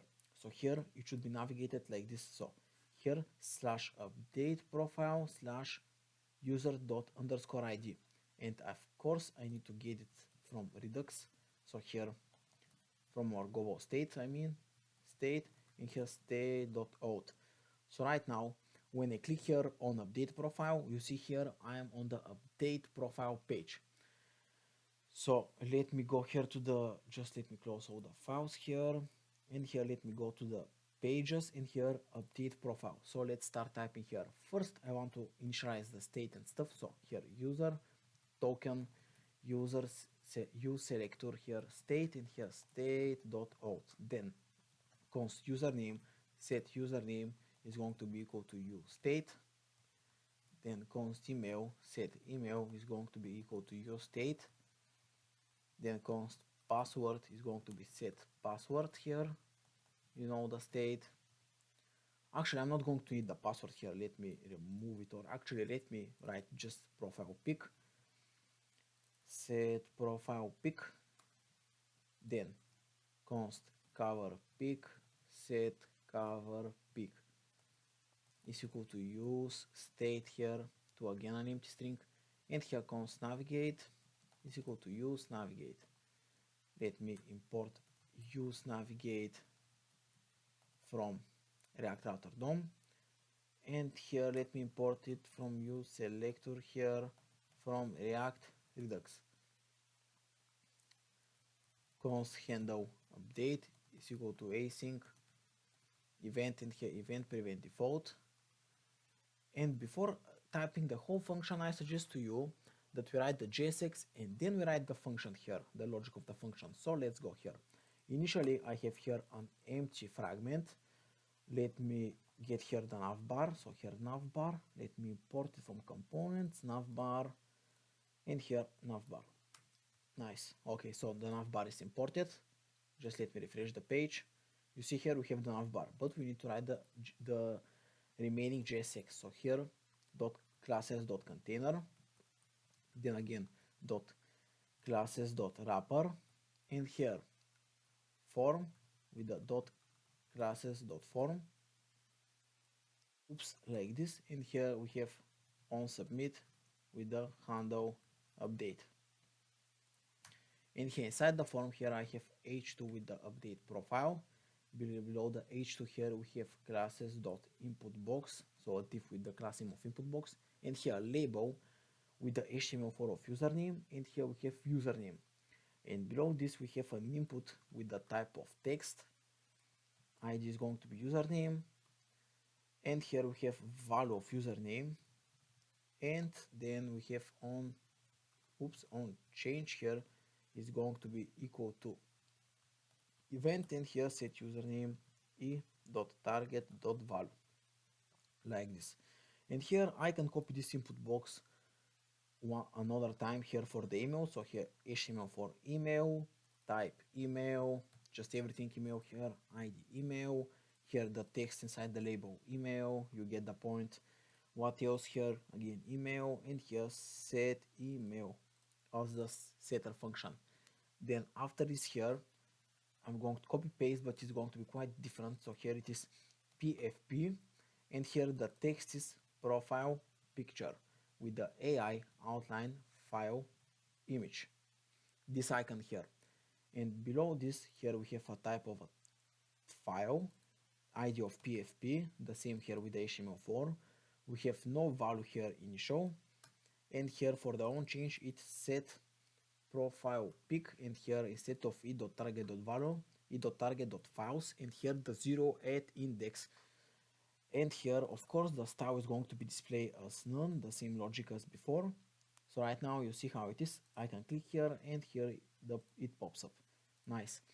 And here let me copy paste this again, this time for the cover picture. So it is cover pic, here the ID is again cover pic, again type of a file. Here it is set cover pic for the setter function, change it here, you see, change it here, and here it is cover pic, like this here. So you see profile picture, I can click here, and cover picture. Nice. So we have written here the JSX. Oh, I have one thing last actually, the submit btn, I almost forget it. So here button classes, in here submit btn with the submit text, and a type is submit here, so type submit, like this. And I suggest you that we go to the CSS, and then we're going to write here the handle update. So here Let me go to the CSS and let's style it. So here, dot container is going to be here a height of 100 VH minus 60 pixel, then width of 100%. Okay, then wrapper is going to be width of 100%, height of 100%, display of flex, justify content of center, and align items of center. Then dot form is going to be display of flex, flex direction is going to be column, align items of center, gap of 1.5 IRM, height of 350 pixel, width of 300 pixel, border 1 pixel, solid 333, border radius is going to be 12 pixel here, and padding 0.5 ARM. So let me see how it's looking. Okay, then dot form and the h2 inside the form, text align of center, and then margin bottom of 1.5 ARM. Then dot input box is going to be here, display of flex, justify content of space between, and width of 100%. Then dot input box and the label inside is going to be here, display of flex, align items of center, and gap, and here gap of 0.5 IRM. Then dot submit btn is going to be here, padding of 0.25 IRM on top and bottom and 0.75 on left and right. Then background color is going to be blue here, color is going to be FFF, outline is going to be none, border 1 pixel solid transparent, margin top of 2.5 IRM, cursor is going to be pointer, border radius of 8 pixel, font size on 70 pixel. And lastly here the hover effect for the submit button, so here hover, and here border color is going to be blue, background color is going to be FFF, and here color is blue, like this here. So you see how it is. What we have to do, yes, to write the functionality, of course, right? So let's write the handle update. It's going to be quite an interesting function. So here try catch, again console.error error for here, and for the try, let profile pick name is equal to no, let cover pick name is again equal to no. Okay, then if we have a profile pick, because we can only want to update our cover pick, not both of them, we can want only one thing to update, who knows. So here profile pick name is equal to crypto random UUID plus profile pick dot name. Then const form data is going to be new form data, and again form data dot append here image URL, and here profile pick name. Then form data dot append here photo, and here profile pick, and here await request slash upload, here post, here form, here it's empty headers, then form data, and here the fifth parameter is set to true, like this here. And lastly here I forgot to define it here above. So here const body is equal to username and email, so like this here. And then body dot profile pic is equal to profile pic name, like this here. And here the username and the email, I set them like this because here it is user.username and here user.email. I forgot to apply those default values here, so right now request is not defined again. Okay, let me import it, utils request, where's the request?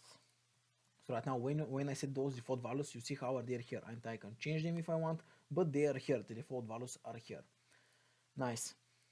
So this for the if profile pic, then if cover pic, and the logic is quite the same. So again cover pic name is equal to crypto dot random UID plus cover pic dot name, then const form data is equal to new form data, and here form data dot append here image URL cover pic name, then form data dot append photo, not photo, yes it's photo actually, so here photo, and here cover pick here await request slash upload, a post request, empty headers, the body is .form data, and here the fifth parameter is true.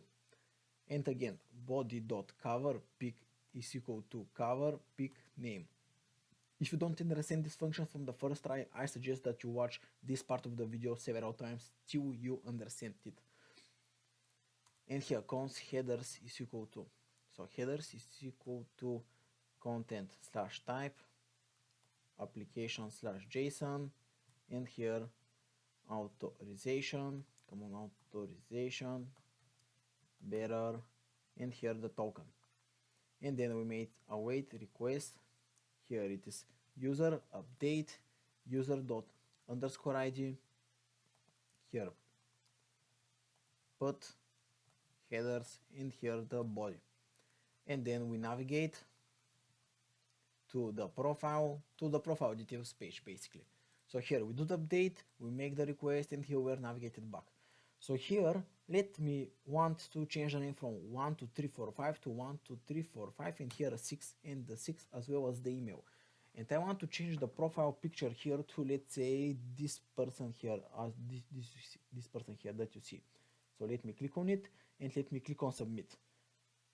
And right now you see here the image has been changed and the username has been changed. So this is working. I can go here, you see here I can do this for the post here, but I'm not going to do actually to change the image for the post. You can do this as your own exercise. So my dear friends, this was for the video. I would like you to subscribe to my channel and hope for the best, my friends. So see you next time, brothers.